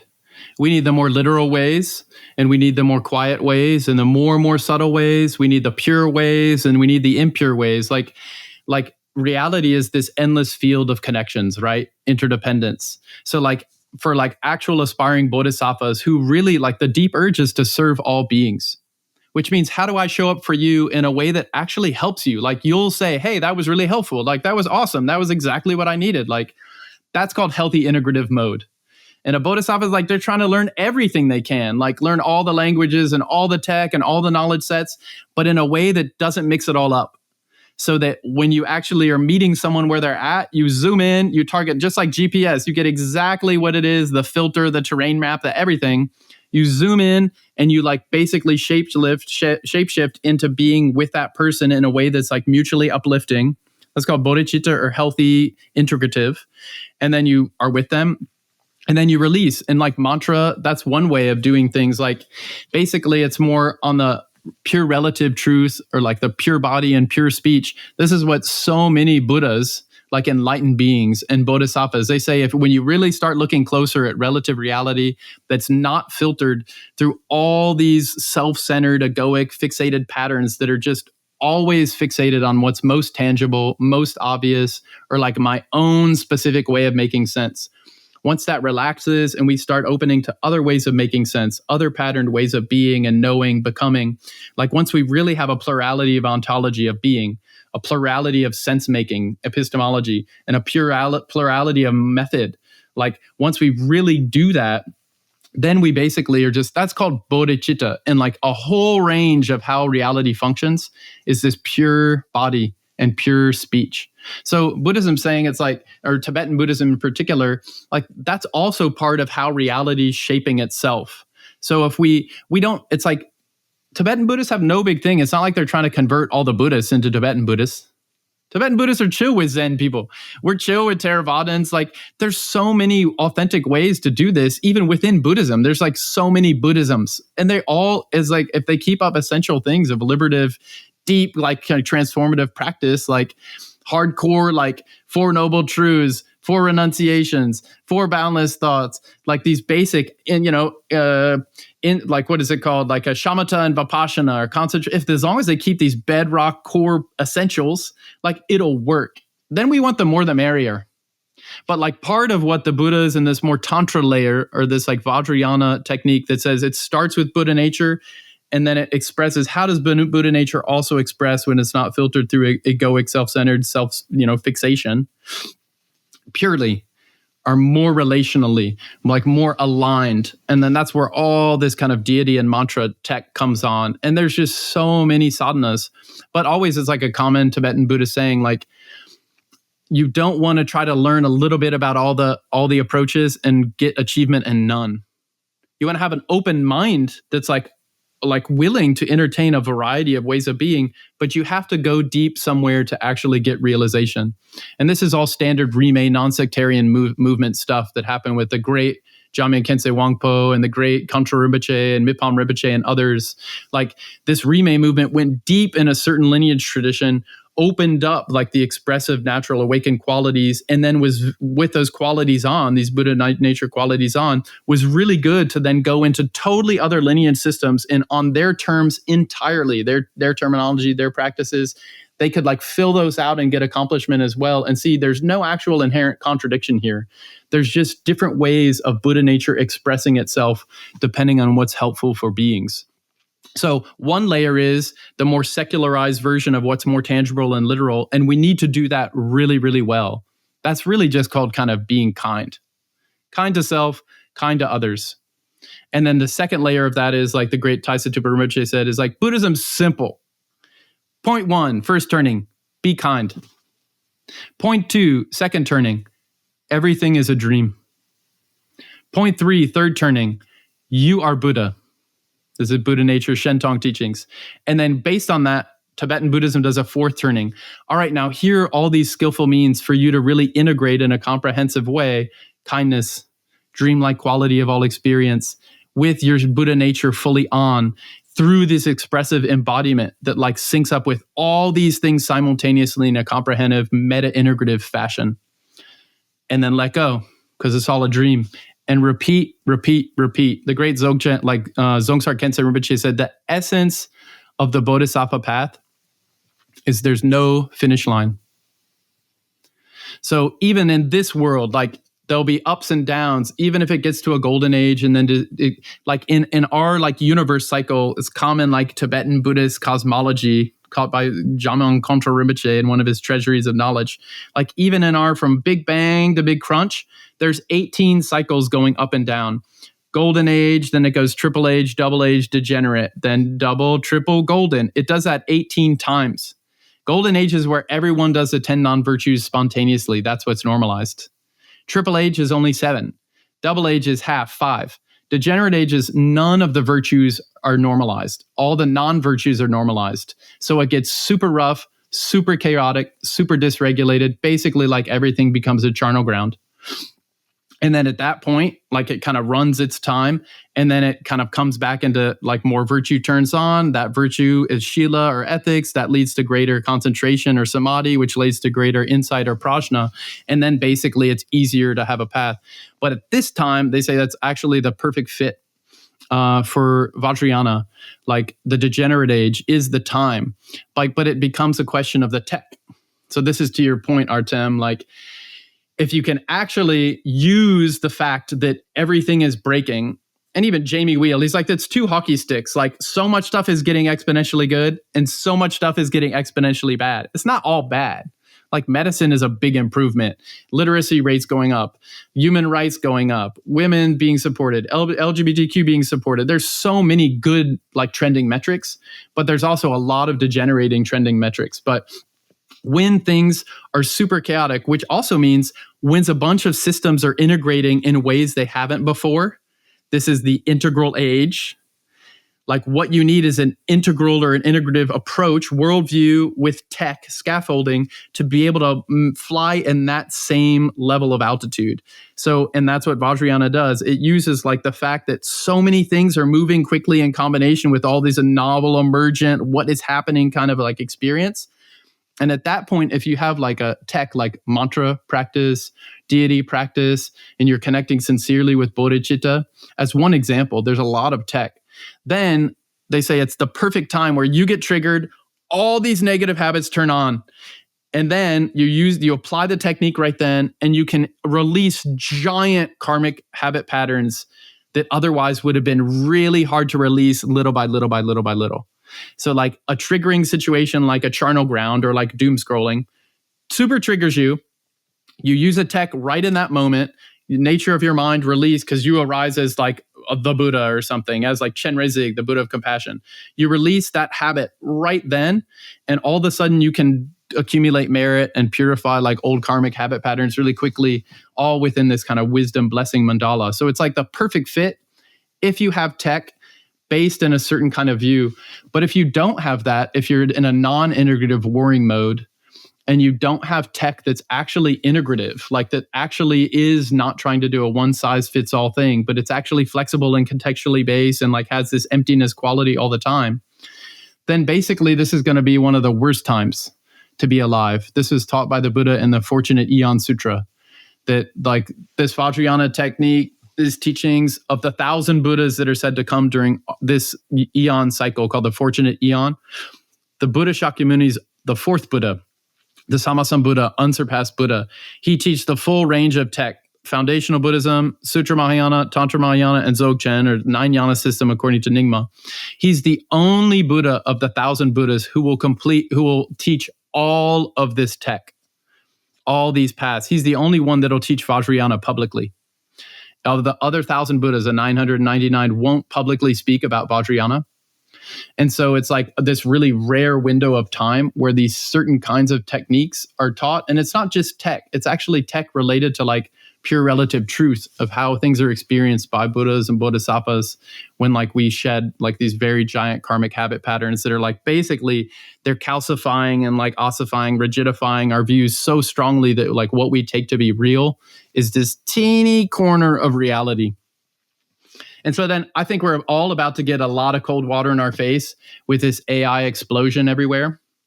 And we're about to be kind of like humans are about to get handed their lunch, with like almost any computational process, right? And so the deeper integrative modes of humans isn't, because like we have this Buddha nature quality that can like multi-perspectively embody like in countless infinite ways.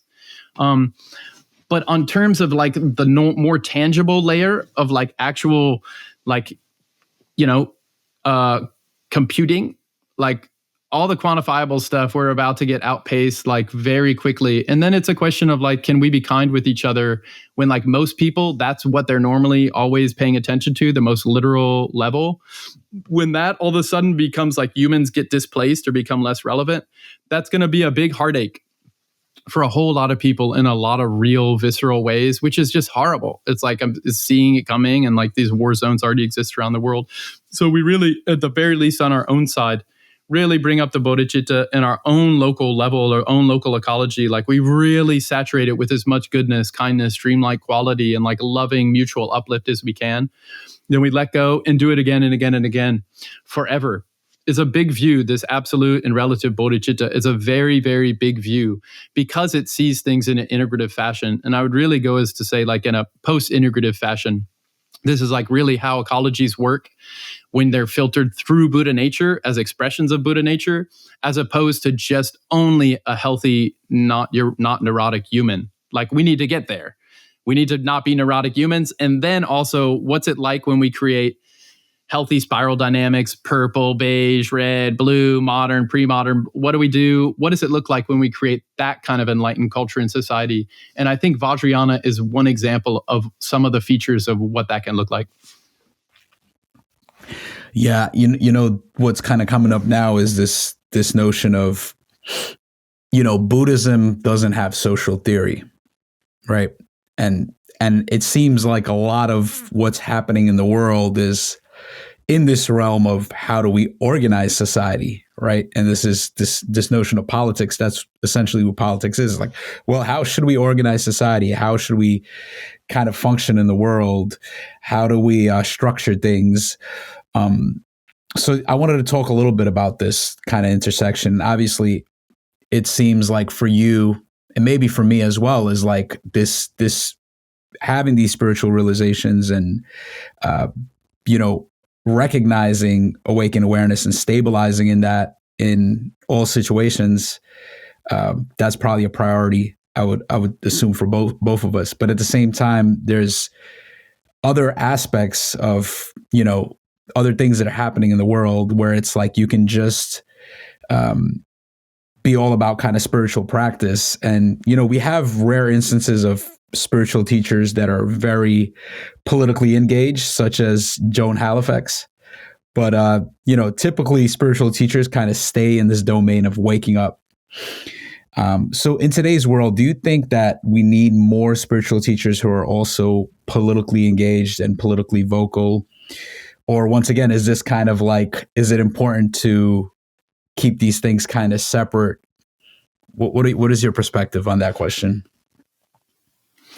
Yeah, it depends on what you mean by political. In the more Wilberian sense, like that's a like lower right quadrant, like systems theory, how infrastructure is created, how's commerce, how's economy, what are the buildings, how do we pay the bills, like.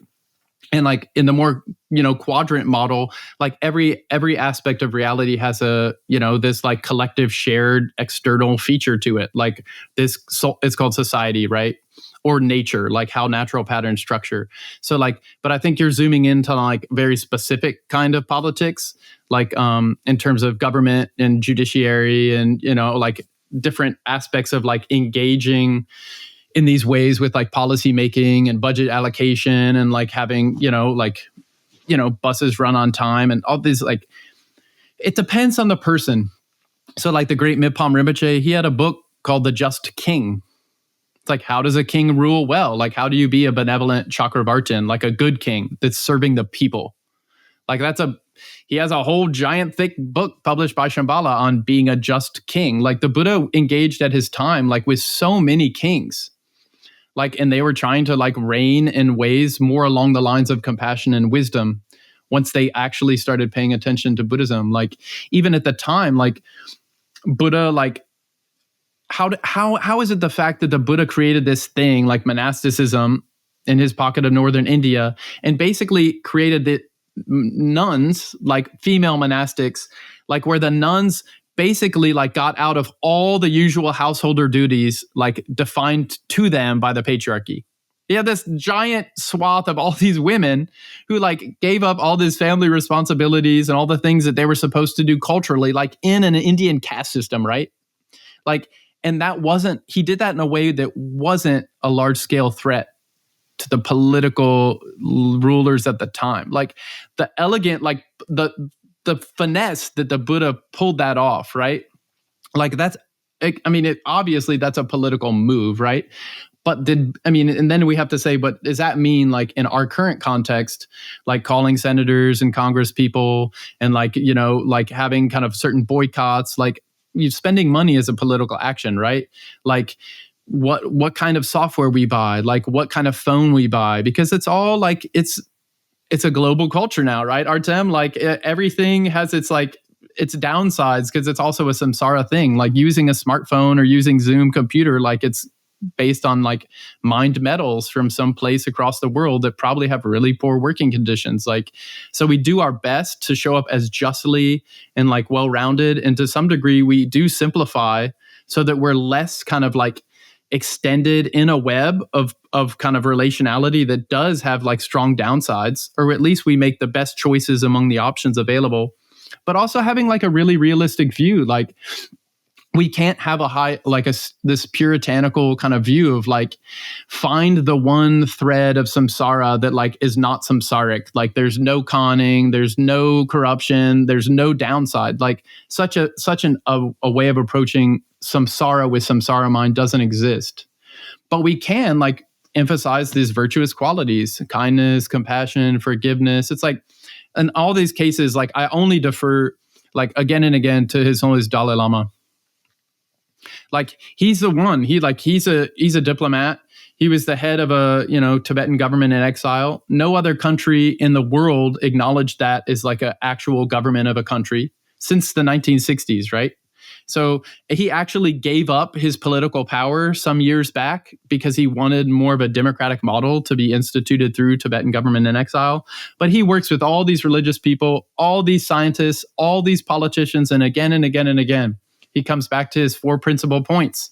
He's like 4 principal points, like do everything that like supports harmony between religions, like emphasizes the common universal human qualities of goodness, intelligence, forgiveness, like, so these universal qualities, universal responsibility, like also care for the Tibetan culture as he has been kind of like put in the responsible position of like actually caring for this giant centuries old cultural tradition of rituals and meaning making and language and things. And then fourthly, he's like honoring this Nalanda based tradition in India where Buddhism was rooted at the time before it went to Tibet, like in terms of honoring the 10 major and minor sciences and all these practices of like beings like great Nagarjuna and Aryadeva and like so many of these beings that are foundational to Buddhism. So to the point, I like keeping it general because once you zoom into specific political, nowadays, like in such a hyper polarized kind of situation, once you make a claim about a really strong specific thing, kind of instantly you have 50% that like emotionally reactive, like to like basically not like you, to put it nicely, right? So I don't know. And like to keep it more general and then in your local community, like there's different people who often in more integral meta theory, like Wilberian, like usually it's said to be like a lot more of where the action is in second person relationships. So intersubjective or community culture making at a meso scale, not super micro, like me and my, one person, and not super macro, like my state, my country, but it's this meso intermediate, like my town. And that's where a lot of like our actual aspirations can actually have a more immediate effect, because we're all seeing this gap between like all these problems we see at this global level, and we have no actual ability to do almost anything about it as a citizen unless we're a billionaire, basically. And so then that creates this like existential like horror show of like being this disempowered civilian, which causes a lot of people just to give up, which is the worst thing we can do now, to have apathy. Like the great His Holiness Karmapa, he says having apathy is like the big thing we need to avoid. Like in information overwhelm or overload, we need to cue into like what we can actually more affect and have a very boundless aspirational like willingness and deep-hearted connection to like be available for all beings forever as long as it takes. But it actually has to be embodied, which means we actually have to keep it to some degree fairly local. Yeah, I think that's an important point about like the scale or where we're aiming at. You know, at one, you could kind of just be all to yourself or to your family and kind of enclose yourself in a fortress, or you can kind of look at the global issues or like the issues in the country, and it becomes too big and too complex of like, where do we intervene? So I really appreciate how you're bringing in this notion of doing it at this kind of level where it's like the village or the town, right? It's like locally grassroots.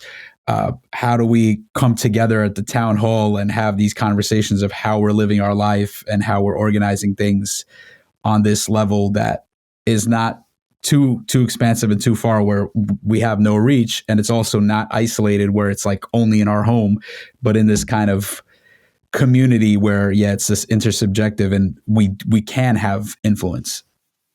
We can have influence, and also there's we can maintain our courage and commitment. Yeah. Like we can maintain this larger view of like, this is one life. Yeah. And then there's a next one. I'm talking for Buddhists here, you know, like we do anything we can to the best, best offer, like whatever we can do in a situation. And at the same time, always also care for the emptiness, absolute, ultimate dreamlike quality of it. Like however it lands, this is actually going to keep moving in ways beyond my control. It's not actually a fixed thing at all. It's not actually something that's like an entity that is just one way. It's actually interdependent and dynamic. So that's what like integral actually offers to the table too. At a certain point, extreme postmodernism has basically an allergy to any kind of a claim of absolute truth, because they see it as basically a power grab. So what integral starts introducing is there is such thing as absolute truth, which isn't a power grab. It's not a relative thing. It's the actual deathless openness, empty, unchanging capacity of awareness that's the absolute, that then always takes shape or body or like lives into and as culture and society, like in a specific contextual instance. So like that's where the waking up emphasis is like actually really turns on very brightly, because if we don't tune into this waking up or this liberative component and we only turn on an open, tender heart that like cares about love in public, like Cornel West says, justice is love in public. Like we're going to get really good at seeing so many different horrible things happening, but we're going to have no larger contextual holding space to not be utterly eviscerated by the brokenheartedness we're going to experience. And the thing for a Buddhist is like, we really need to check into the suffering of conditioned existence and this type of grasping awareness that causes this suffering. But we don't stop there. Like most of the emphasis is on the path to not do that, to not replant the causes of suffering. If we only again and again and again, we're just saying that's why this is samsara, this is samsara, this is samsara, this is samsara, and we forget about actually enacting a path that actually brings benefit to self and others, then it's very easy to just basically get crushed by the fact that samsara is samsaric. And like we can make a good version, but in the end, like we have to leave. Like all the things we've gathered and collected, the special moments and relationships, we forget about them. Like in Buddhist teachings, the Bardo teachings, it's almost like 20 to 30 days. If we die, and our mind is wandering, it's like dislocated from any specific fleshy body, like about 20 to 30 days afterwards, the situation, it's basically like being in a dream where all the imagery of the dream keeps moving. And we want to basically like have it set into some kind of a reliable holding pattern, because like the dream keeps going and like we don't control it and we start to get really panicked. At that part, they say it becomes so uncertain, our body, our destination, our habits, like where we're going to go. Like it gets so uncertain that we can't even remember our own names. let alone the relationships we had, all the amazing memories we have, the great pictures, the where we were. All that stuff basically becomes unavailable to our awareness or unconscious. And we just get so fixated on wanting to lock into something that's going to be reliable now. Right? Literally, we won't remember our own name. It's like 3 weeks after we die. So like we're preparing for now, when we have optimal conditions, to like intentionally actually realize like I don't have much control. How am I going to react in an open-hearted, loving way when I don't have control, and turn on that capacity? And now when I get up and I like meet someone, or I answer a phone, or I like actually go to my job, I still try to learn how to maintain that open-hearted goodness, mutual benefit quality, or this integrative mode, so that in the worldly sense, I'm doing an up-leveled win-win benefit. And in the Dharma sense, I'm preparing for when I die, and like so that I can have more like actual full-on Buddha nature awareness to take like the next round to be of much greater benefit for all beings. Like Artem, like one-on-one, one of the main things we can do this life from the more Vajrayana Tibetan Buddhist perspective is at least get on the first Bodhisattva bhumi. Because at that point, we won't ever go back into samsaric mode again.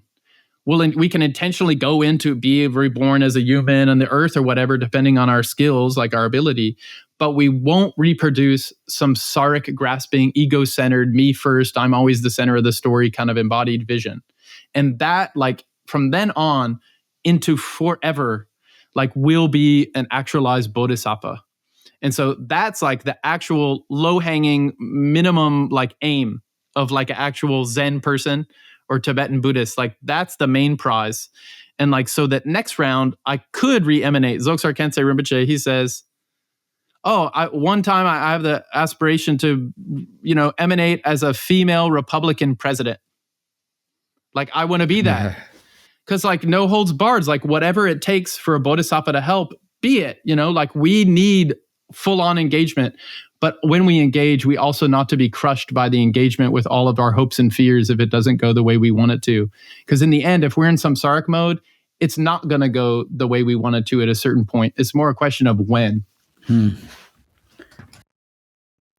Yeah. So, I really appreciate Dragpa. I really appreciate your passion for this tradition and kind of how deep you've went with it. And like I feel like I'm early on in my, I've been meditating for a little while, but it's, my engagement with Vajrayana particularly is, it's only been a couple of years, and there's so much nuance, and like the 9 jhana system is, just so fascinating to look at even from a conceptual level. And, there's so much more there for me to experience directly. So I'm really, really excited to do that. And, I really appreciate this conversation. And, we've covered a lot from integral, Ken Wilber, kind of some of the limitations of integral Buddhists. We also touched on Vajrayana, some of the core tenets of that. And you guided us through this prayer, which I really appreciate. And we also touched on kind of some of the worldly stuff around politics and spirituality and how that might come together on this path. I'm curious, is there anything else that you want to mention or bring up before we kind of get close to wrapping this up? It all comes back to bodhicitta, heart mind of enlightenment. Really, that's the one thing that we can flash it on like in any situation. I really just consider that as like the lowest level of a healthy integral approach. Bodhicitta on, because it's the only approach. If it's like for all beings, I'm going to do anything I can to support all beings for their enlightenment and their happiness. That's the only kind of view where this up-leveled, like integrative power won't potentially be used for bad. Because the thing is, if you become the ruler of the world, or all of a sudden you're the sole owner of the AI company that one ring that rules them all, if you have any up-leveled integrative capacity, basically, if you go the route of selfishness, you're going to do more damage, more widespread, more quickly. That's why like really to turn on the lived embodied integrative mode in Buddhism is called bodhicitta, to turn it on so that no matter how this goes, this conversation, my lunch, like a book being published, whatever, if I'm really anchoring it in a world space or world viewing mode, a view of bodhicitta, this really healthy integral mode, like it stays on the rails of omni-win benefit for all beings. This is, I think, really close to what Daniel Schmachtenberger is calling a third attractor, what Game B is trying to orient towards, definitely what Sean S. Bjorn Hargens is orienting towards, with like how multi-perspectival, multi-bodied, multi-dimensional, like in touch can you be, like, and only bring mutual benefit. And like Buddhism just distills it to like bodhicitta, the way of the bodhisattva. And that's core bedrock for Zen, Sutra Mahayana. It's obviously core bedrock for Vajrayana Tibetan Buddhism, for everything up, Dzogchen, Mahamudra, all these kind of non-dual traditions. They all are rooted in bodhicitta. And so like, definitely that's the immediate thing we can turn on, and then we can also study and fill it out with maps and scaffolding and embodied tissue and like connections and relationships more and more elegantly, more elaborately, with more connections, so we can be of more benefit for sure. And depending on people's like inclination, you can also put yourself into some kind of a cohort or some kind of a community or sangha that's like more along the lines of bodhicitta, mutual omni-win, win-win. And that's going to help you all mutually uplift each other faster. Not so that's the only people you hang out with, or that's the only people you think about or care about.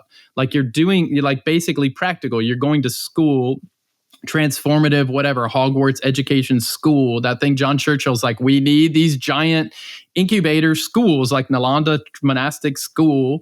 Like we need them now, where we can do omni-win, mutual up-leveled, Avengers, like everyone, like use your specialties in a coherent, comprehensive way to make beautiful symphonies of like love and compassion and wisdom for now and long into the future. Like it's very doable. I think Vajrayana has like instanced that, like how even a Tibetan Buddhist that hardly practices at all, never went to school, maybe is illiterate, they're still intentionally try to not kill bugs. Like, let alone they're trying to like do some horrific thing. Like it's this worldview that has Buddha nature or bodhicitta at its core. Like you become they say like a Buddha. The Buddha was a friend to everyone, whether they knew it or not. And I think that's the like really through line impulse of a deep up-leveled integrative thing. That is the higher order simplicity. That is the elegant through line that's in Buddhism, and it's in all these wisdom traditions. If we can have this deep kindness that's very flexible, open-hearted, open-minded, and actually syncs up with both what's immediately apparent as well as these subtle interlayered ways of being, and with beings that are really fully on like that all the time already, then everything becomes this gorgeous, elegant, like symphony that we can enjoy together and share and kind of like celebrate. Yeah, it's funny you said symphony, because what was coming to me, I was like, this is such a beautiful symphony of simplicity and complexity coming together. Thank you so much. Appreciate you. Cool. Thank you, Artem. Thanks for the opportunity.